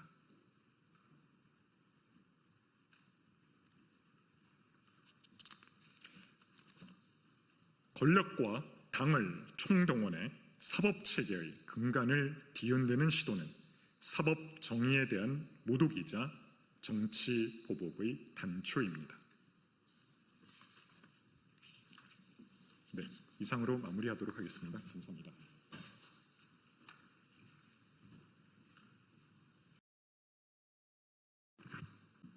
예, 진보당 원내대변인 정혜경입니다. 오늘 아침에 신문에 지금 발표되었던 요미우리 신문과 이재명 대통령과의 인터뷰 기사와 관련해서 말씀드리도록 하겠습니다. 대통령은 역사 정의를 바로 세울 각오로 한일 정상회담에 임하십시오. 이재명 대통령이 취임 후 첫 일본 방문을 앞두고 요미우리 신문과 가진 인터뷰에 대해 심각한 우려와 유감을 표합니다. 이 대통령은 과거사 문제에 대해 이전 정부 합의를 뒤집지 않겠다고 했습니다. 국가 간 관계에서 정책의 일관성을 강조하며 과거사 문제에 너무 매몰돼서는 안 된다는 표현도 있었습니다. 한번 되짚어 보겠습니다. 과거사 정리 안 되면 미래가 없다라는 생각을 버려라. 2년 전 윤석열의 말입니다. 과거사가 걸림돌이 될 수 있지만 인내하며 가야 된다. 1년 전 윤석열의 말입니다. 분명 문제적 발언이지 않았습니까? 그렇게 내란 정권은 뉴라이트 극우 세력과 함께 대한민국을 대1 굴욕 외교에 수렁에 빠뜨린 치명적인 오류를 범했습니다. 이 대통령은 이번 인터뷰에서 위안부 합의, 강제동원 배상 문제에 대해 받아들이기 어려운 합의, 피해자와 유족의 명예, 일본 정부의 진심 어린 노력 필요 등을 언급했습니다. 그러나 과거는 과거고 미래는 미래라는 결론은 매 한 가지입니다. 윤석열의 굴욕 외교와 이재명의 실용 외교는 평균 나이 95세를 넘긴 6명의 위안부 피해 생존자 앞에 큰 차이가 없습니다. 대통령은 이 점을 돌이켜보셔야 합니다. 주권자의 이름으로 명령합니다. 이재명 대통령은 역사 정의를 바로 세울 각오로 한일 정상회담에 가십시오. 불과 일주일 전인 14일 일본군 위안부 피해자 기림일 날에 역사의 진실이 바로 서야 강복이 완성된다며 피해자들의 명예와 존엄이 완전히 회복되도록 최선을 다하겠다고 밝혔던 바로 그 정신으로 한일 정상회담에 임하십시오. 김대중 오부치 선언을 넘어서는 새로운 한일 공동선언의 기준은 분명합니다. 바로 일본의 명확한 반성과 사과가 담겨야 합니다. 그에 기초하여 2015년 한일 위안부 합의를 폐기하고 피해자의 진정한 명예회복이 실현되어야 합니다. 마찬가지로 윤석열식 강제동원 배상 제3자 변제안은 단호히 반대하고 일본 전범기업의 참여를 강제해야 합니다. 역사정의 실현 없이 실용 외교라는 이름 하에 과거사를 묻고 넘어가는 것은 한일 관계 정상화도 아니요 전 정부의 굴욕 합의를 이어가는 것입니다. 명심하십시오. 주권자인 국민들은 일제 침략의 역사에 대한 공식 사죄와 책임 있는 배상을 원합니다. 그래야 바람직한 한일 관계의 미래를 설계할 수 있습니다. 이상입니다.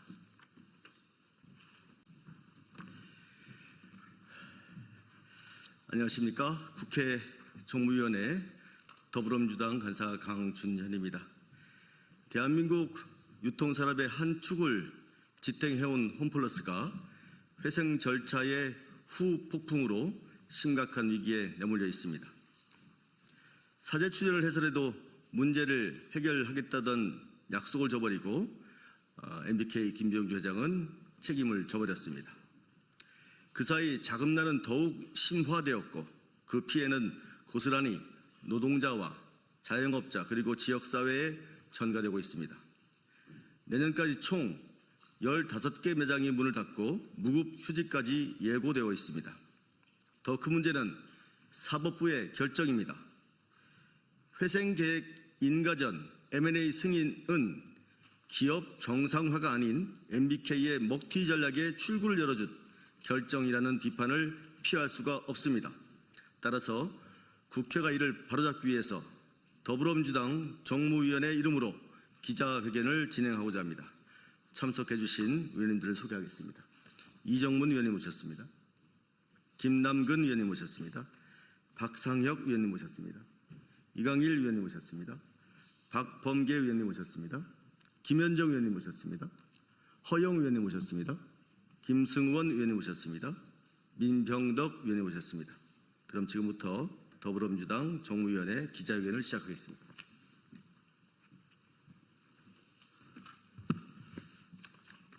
투기 자본의 탐욕, 국민 우롱 MBK, 국회가 바로 잡겠다. 홈플러스 사태는 단순한 경영 실패가 아니다. 이는 투기 자본 MBK의 탐욕, 법원의 잘못된 결정, 그리고 정치권의 지연이 빚어낸 총체적 위기이다. 그 결과 MBK는 웃고 노동자는 울고 있다. 입점업체는 무너지고 지역 상권은 붕괴되고 있다. 회생 절차 여파는 가혹하다. 홈플러스는 내년 5월까지 전국의 15개 매장이 순차적으로 폐점될 예정이다. 무급 휴직까지 예고되며 노동자의 생존권은 끝없이 흔들리고 있다. 그러나 MBK는 법원의 결정 뒤에 숨어 자구책 마련에 최선을 다하겠다던 국회와의 약속을 헌신짝처럼 버렸다. 이는 명백한 거짓과 위선이며 국회와 국민을 우롱한 행위이다.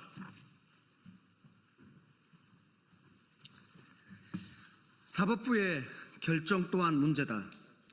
회생법원이 내린 회생계획 인가전 M&A 결정은 기업 정상화가 아니라 MBK의 먹튀 전략에 출구를 열어준 조치였다. 채권자 보호와 고용 안정이라는 회생제도의 본래 취지를 스스로 부정한 것이다. 국민은 묻는다. 사법부는 누구를 위해 존재하는가? 노동자를 지키기 위함인가? 아니면 투기자본의 이익을 지키기 위함인가? 청문회 개최의 명분은 이미 충분하다. 더는 늦출 이유도 자시할 여유도 없다. MBK의 위선과 책임을 철저히 규명하고 국회가 국민의 대표기관으로서 근본적인 대책을 수립할 것이다.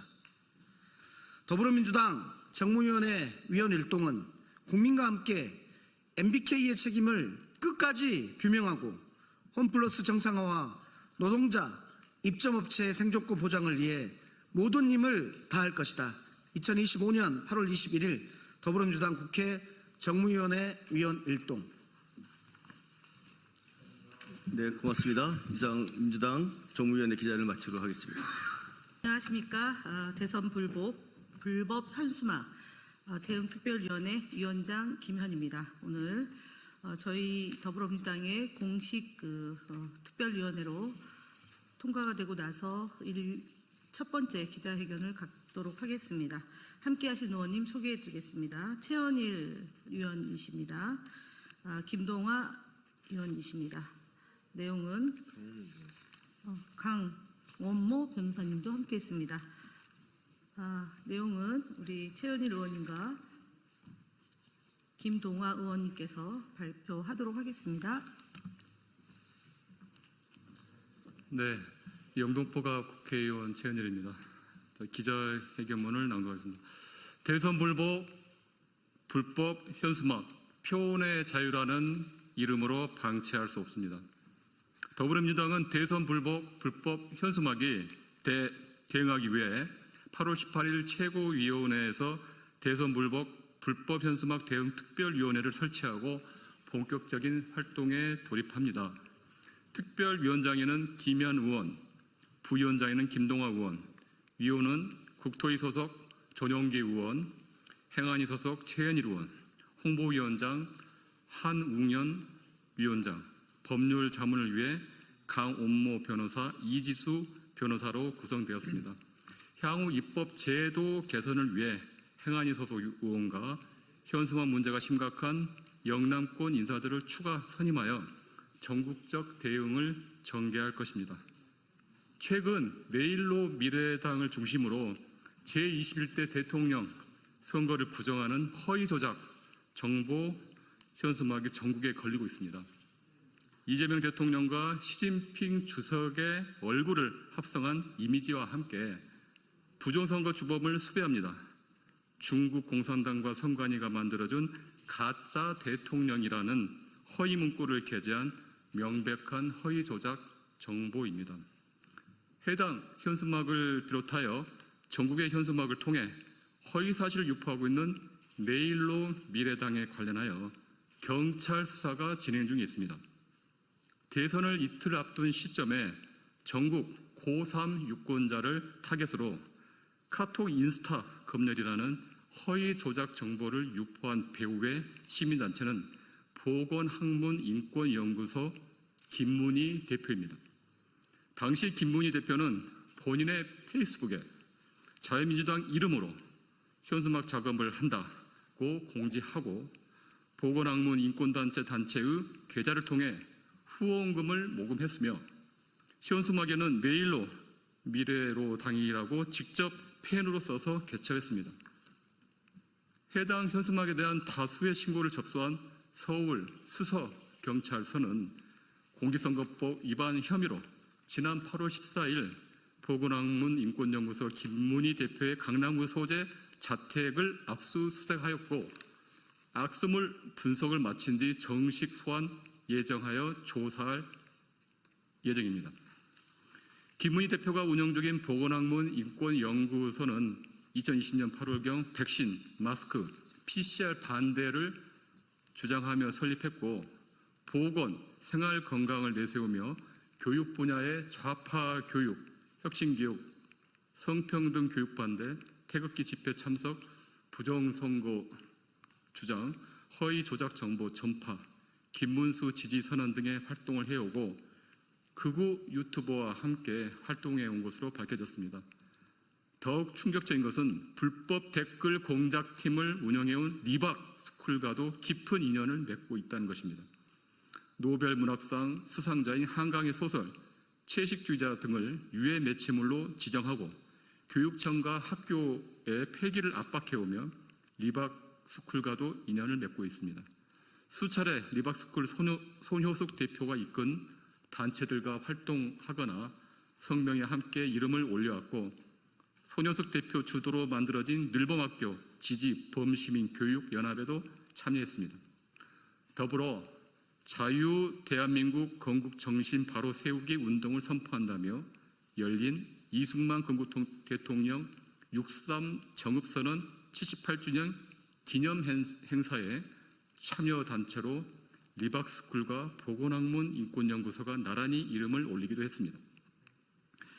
우리 위원회는 해당 사건을 면밀히 대응하여 불법 댓글 공작부터 불법 현수막까지 끝을 알 수 없는 불법 행위에 연골고리대에 대응하도록 하겠습니다. 네, 다음으로 대선 불법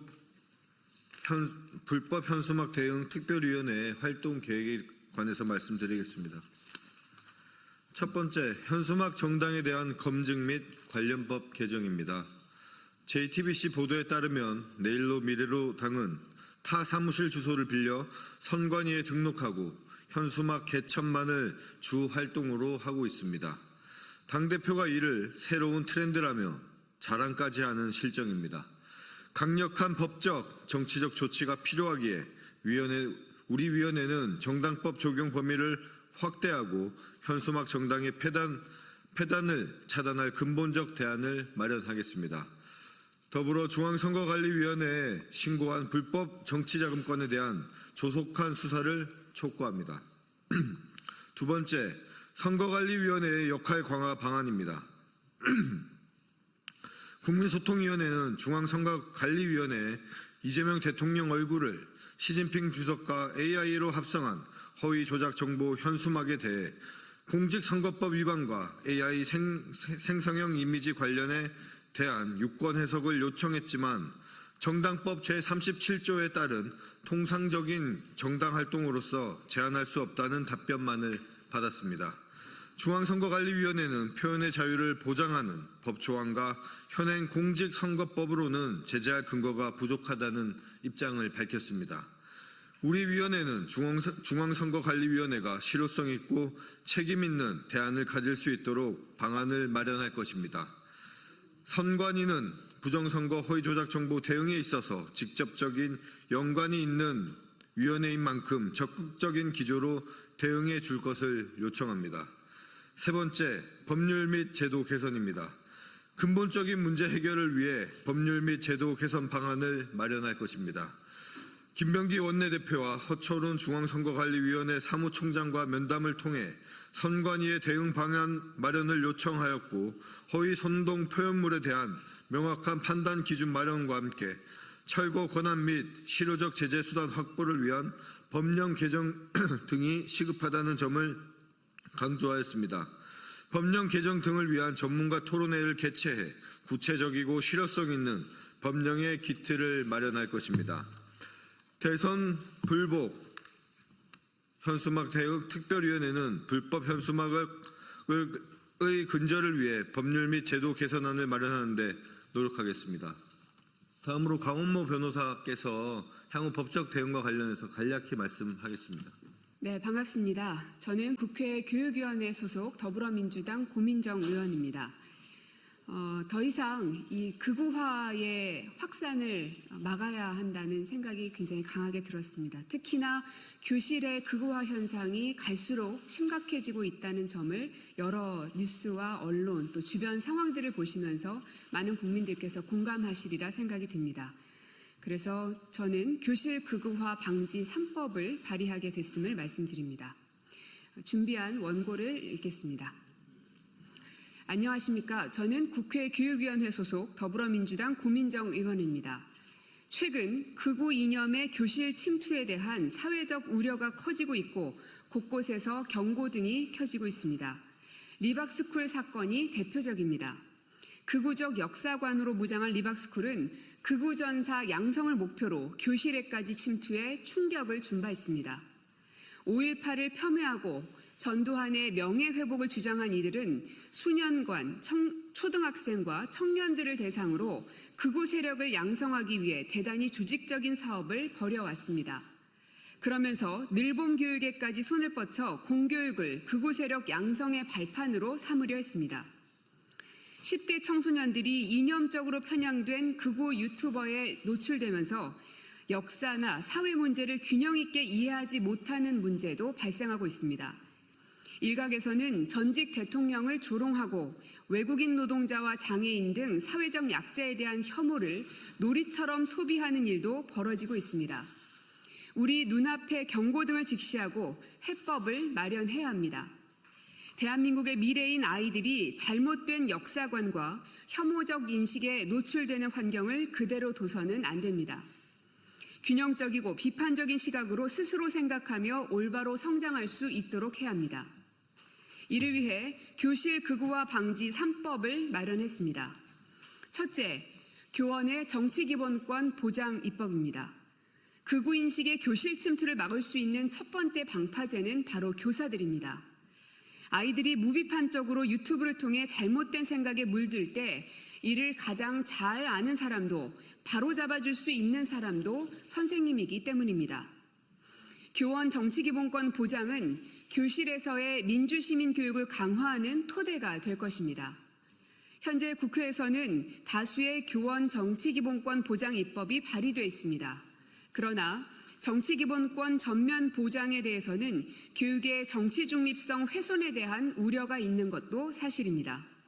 이에 교원이 정당의 당원이 될 수 있도록 하되 당직자가 되거나 근무 시간에 교육 중립성을 훼손하는 행위는 제한하고 교원이 교육 정책에 직접 영향을 미칠 수 있는 교육감 선거에 출마할 수 있도록 하되 국회의원 선거나 지자체 선거 등 다른 공직선거는 제한하는 내용의 개정안을 준비해 발의했습니다.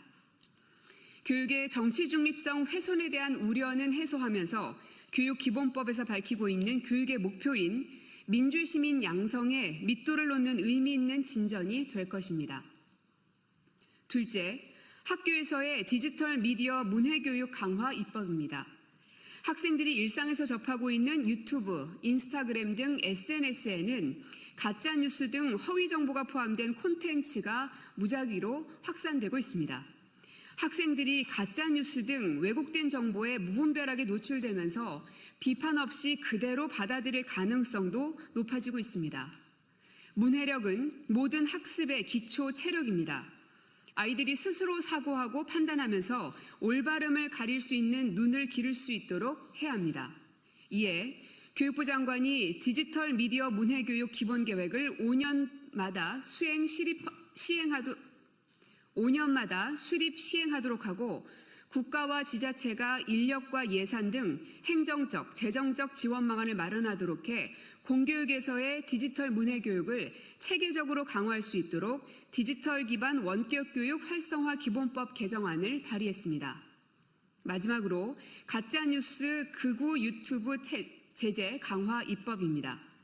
앞에 두 법안이 교육환경 조성에 관한 내용이라면 이 법안은 가짜뉴스 근절 사회환경 조성에 관한 내용입니다. 고의 또는 중대한 과실로 거짓을 드러내 타인의 명예를 훼손하는 경우 손해배상을 하도록 정보통신망법 개정안을 준비 중에 있습니다. 손해를 입힌 자가 고의 또는 중대한 과실이 없음을 입증할 경우 손해배상 책임을 면할 수 있지만 그렇지 못하면 손해를 배상하도록 법안을 준비했습니다. 곧 발의할 계획입니다. 현행법상 정보통신망에 의한 사실적시 명예훼손과 허위사실적시 명예훼손에 대한 처벌 조항이 있지만 손방망이에 그친다는 지적이 있습니다. 손해배상제도 도입이 악질적이고 고의적으로 가짜뉴스를 유포하는 유튜버 등에 대한 규제를 강화해 혐오와 극우로부터 대한민국 공동체를 보호하는 단초가 될 것입니다. 9월 정기국회에서 교실 극우화 방지 3법이 사회적 논의와 공감대 속에서 결실을 맺을 수 있도록 최선을 다하겠습니다.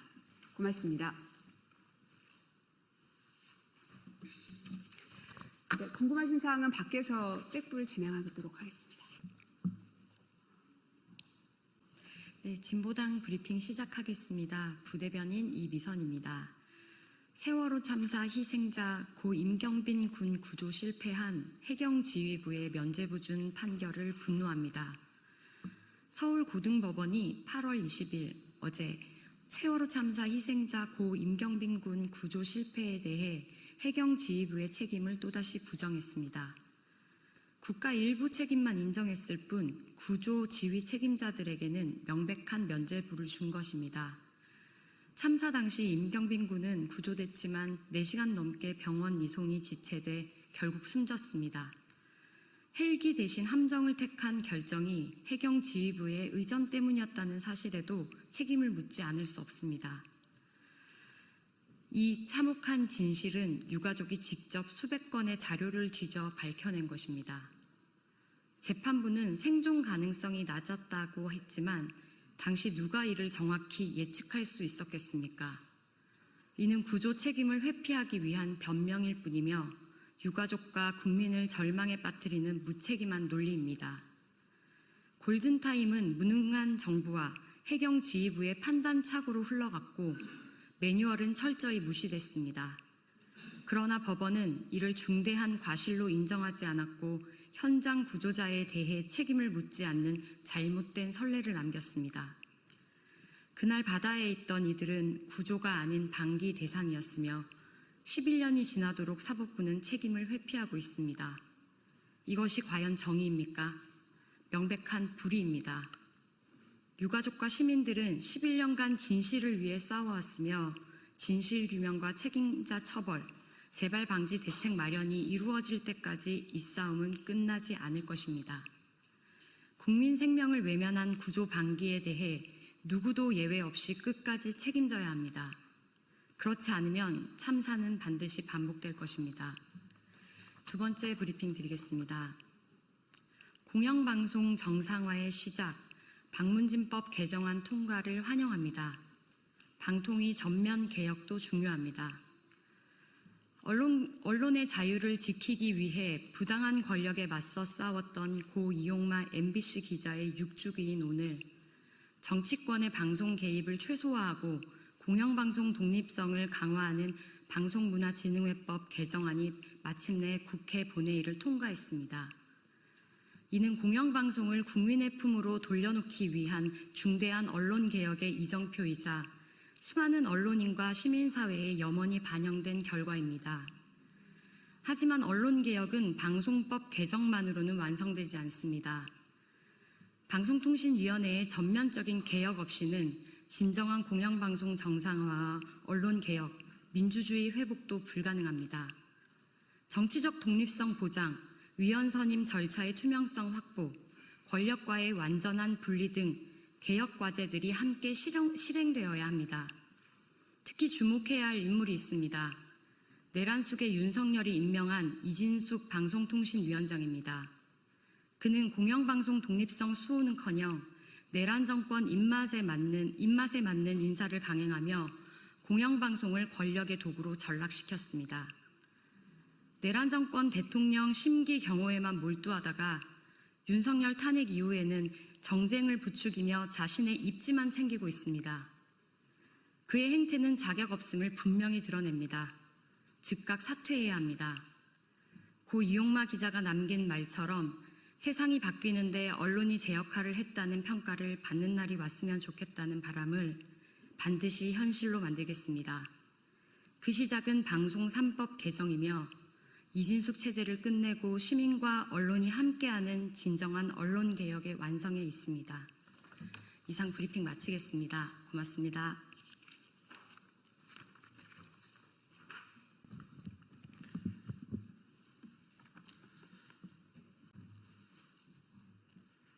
국방부는 민주주의와 헌법소 특별정신교육을 전면 재검토하라. 안녕하십니까. 국방위 소속 국민의힘 유영원 의원입니다. 오늘 저는 국방부가 현재 추진 중인 민주주의와 헌법소 특별정신교육에 대해 심각한 우려와 경고를 드리고자 이 자리에 섰습니다. 국방부는 지난 8월 8일 전군의 모든 장병과 군무원을 대상으로 오는 10월까지 이 교육을 완료할 것을 지시했습니다. 12.3 비상기염 사태를 계기로 군의 정치적 중립을 강조하고 헌법 질서를 확립하겠다는 국방부의 취지는 충분히 이해합니다. 그러나 교환의 내용을 분석해보면 군 기강을 뿌리째 흔들고 전투력까지 잠식할 수 있는 위험 요소들이 적지 않습니다. 첫째, 이번 특별정식 교환에는 항명죄가 성립하지 않았던 판례들을 일일이 나열하고 있습니다. 예를 들어 부하에게 내린 지각금지 명령, 중대장의 부하숙소 환기 명령, 해안경계부대 소초장의 음주 제한 명령 같은 사례들이 그렇습니다. 이러한 판례를 병사들이 그대로 학습하면 어떤 결과가 나오겠습니까? 이런 명령은 따르지 않아도 되겠다라는 왜곡된 인식을 심어줄 수밖에 없습니다. 전투 현장에서 명령에 대한 망설임은 곧 전투력의 붕괴를 의미합니다. 상명하복이라는 군의 근간을 무너뜨릴 수 있는 이 교육이 과연 누구를 위한 것인지 국방부는 답해야 할 것입니다. 둘째, 교환 속 이미지 또한 충격적입니다. 군인이 수갑을 찬 듯한 사파가 포함되어 있는데 이는 우리 군의 명예를 훼손하고 장병들에게 스스로 범죄자라는 낙인을 찍는 행위나 다름없습니다. 자긍심과 사기를 꺾는 이런 자료를 정신교육에 집어넣는다는 것은 군 스스로 자신을 부정하는 결과를 낳을 것입니다. 셋째, 교육 대상 설정 자체가 비상식적입니다. 명령의 적법성을 따지고 그 책임을 지는 주체는 지휘관입니다. 따라서 이 교육은 장성단과 장교단 등 지휘 계층부터 선행돼야 합니다. 그런데 국방부는 신병은 물론 간부 후보생 등 전 장병과 국무원을 모두 포함해 교육 대상으로 삼았습니다. 이는 곧 지휘 복종 체계를 뒤흔들고 책임을 병사들에게 떠넘기는 결과를 초래할 수 있습니다. 넷째, 이 중대한 교육을 법률 전문성이 부족한 정훈계통에 전적으로 위임했습니다. 교환 작성, 세부계획 수립, 교관 임무까지 몽땅 정훈 장교에게 떠넘겼습니다. 군에서 정훈 장교들은 헌법이나 법률 전문가가 아닙니다. 그 결과 교육 메시지는 왜곡되고 장병들에게는 부정확하고 불완전한 방식으로 전달될 가능성이 큽니다. 국방위 소속 의원으로서 간곡히 호소합니다. 우리 군의 정신교육은 장병들이 우리 적은 누구인지 명확히 인식하고 유사시 싸워 이길 수 있는 강한 자신감을 심어주는 방향으로 추진돼야 합니다. 그러나 이번 교환은 오히려 군 기강을 와해하고 전투력을 무너뜨릴 수 있는 방향으로 설계되어 있습니다. 이것은 교육이 아니라 안보를 이해하는 명백한 자해 행위입니다. 국방부는 즉시 이번 특별정신교육의 교환, 교육 대상, 교관 편성을 전면 재검토해야 합니다. 그리고 무엇보다 지휘관부터 올바른 교육을 받고 책임을 다하는 구조로 다시 설계해야 할 것입니다. 군은 국가안보의 최후 보루입니다. 장병들이 혼란에 빠지고 지휘체계가 무너지는 사태는 결코 용납될 수 없습니다. 저는 국방부가 국가안보와 군의 명예를 위해 이 교육을 전면 재검토하고 장병들이 사기와 전투력을 높이는 방향으로 정신교육을 재정립해 주실 것을 안규백 국방장관께 강력히 촉구합니다. 2025년 8월 21일 국민의힘 국회의원 유영원.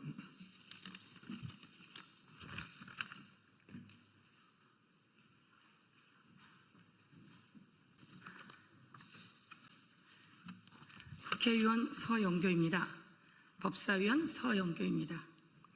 제가 윤석열의 부인 V0 김건희와 명태균, 건진 세 사람의 특검법을 대표 발의했습니다. 윤석열, 김건희의 권력형 비리, 국정농단 뇌물 게이트 끝까지 수사하고 반드시 처벌하겠습니다. 그런데 이 특검법이 시행이 되면서 김건희와 관련한 그리고 건진, 명태균 등과 관련한 일들이 꼬리에 꼬리를 물고 이어지고 있습니다. 그래서 이 수사 기간이 좀 더 있어야 되는 거 아니야? 그리고 또 검사가 좀 더 필요한 거 아닌가? 수사관 그리고 함께할 공무원들이 더 필요한 거 아닌가?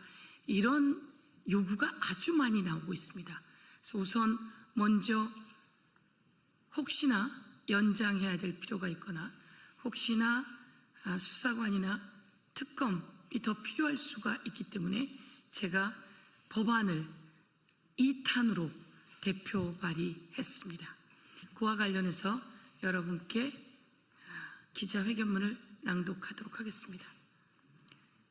김건희, 명태균, 건진 특검법 2탄입니다. 윤석열, 김건희의 권력형 비리, 국정농단, 뇌물 게이트 끝까지 수사하고 반드시 처벌하겠습니다. 존경하는 국민 여러분, 언론인 여러분, 더불어민주당 국회의원 법제사법위원회 서영교입니다.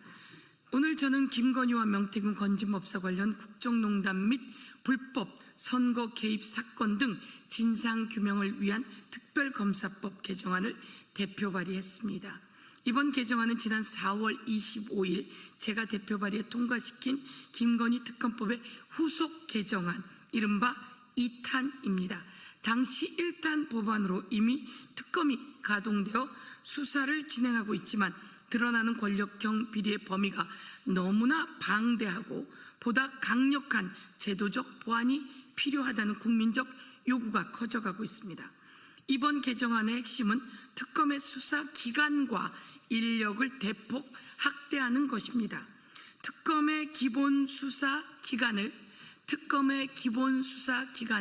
현행 90일에서 120일로 30일 연장하고 파견 검사는 현재 40명에서 70명으로 30명 연장합니다.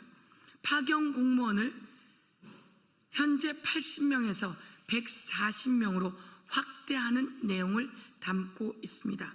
다시 한번 말씀드리면 수사 기간은 현행 90일이었던 것을 120일로 30일 연장하고 파견 검사를 40명에서 70명으로 30명 확대하고 파견 공무원은 파견 검사 1명당 2명씩 해서 현재 80명에서 140명으로 60명 확대하는 내용입니다.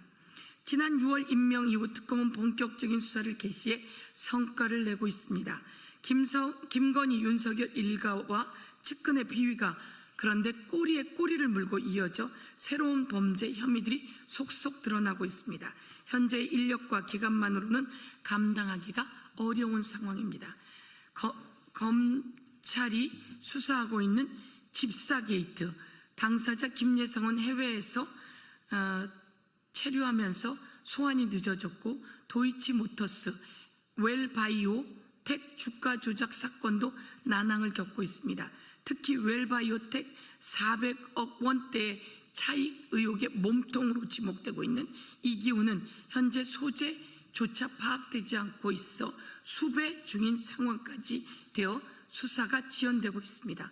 더 큰 문제는 핵심 몸통들이 수사의 피와 진술 거부입니다.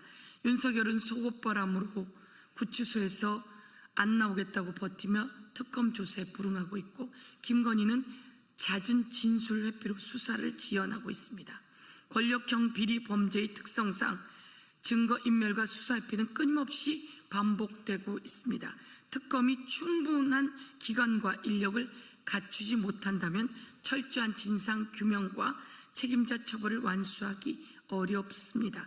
제대로 수사했어야 할 검찰은 김건희의 도이치모터스 주가 조작에 무혐의를 줬고, 건진법당에서 나온 한국은행 관봉권 띠지와 스티커를 폐기하는 지경에 이르렀습니다. 서희건설이 전달한 6천만 원 목걸이, 로봇계 업체 대표가 사줬다는 5천만 원대 명품 시계, 뇌물 의혹이 끝도 없이 새롭게 나오고 있습니다. 특검이 인지한 모든 사건을 낱낱이 수사해 반드시 처벌받게 해야 합니다. 특검이 충분한 기간과 인력을 갖춰야 합니다. 그것이 윤석열, 김건희의 비리 범죄를 완전히 척결할 수 있는 힘이 될 것입니다. 국민과 함께 끝까지 진실을 추적하겠습니다. 감사합니다. 제가 우선 대표 발의한 법안입니다. 수사 기간을 90일에서 120일로 30일 연장했고, 특검은 40명에서 70명으로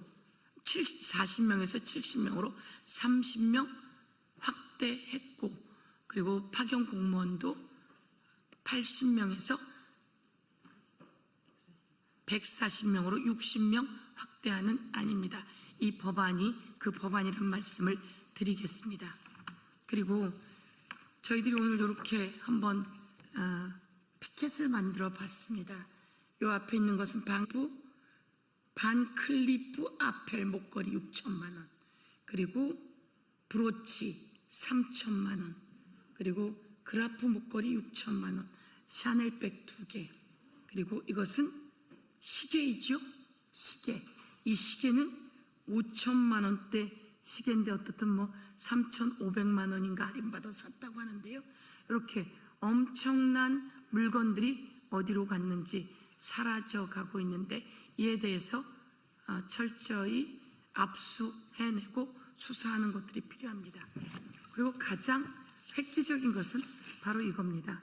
건진법사에게서 나온 관봉이 쳐진 5천만 원짜리 돈다발. 이 돈다발을 검사가 돈을 세다가 이 관봉 스티커와 띠지를 잃어버렸답니다. 뭔 거짓말입니까? 그 수사관, 그 검사들은 모두 다 잡아서 처벌해야 합니다. 검사가 수사하라고 했더니 증거를 은폐하고 조작하고 있습니다. 관봉권 띠지에는 이렇게 바코드도 있고 검수관 도장까지 다 있습니다. 그런데 이게 500만 원마다 띠지가 있습니다. 5천만 원이면 띠지가 10개인데요. 그 10개의 띠지를 우연히 잃어버린다고요? 말이 되지 않습니다. 그 띠지를 다 폐기해서 증거를 인멸시켰습니다. 그 증거를 인멸시킨 검사와 수사관 등이 어떻게 연결되어 있는지, 그때 수사지검이 남부지검이라고 하죠. 남부지검의 검사장이 신응석이라고 합니다. 이와 관련해서 철저한 수사가 또 필요합니다.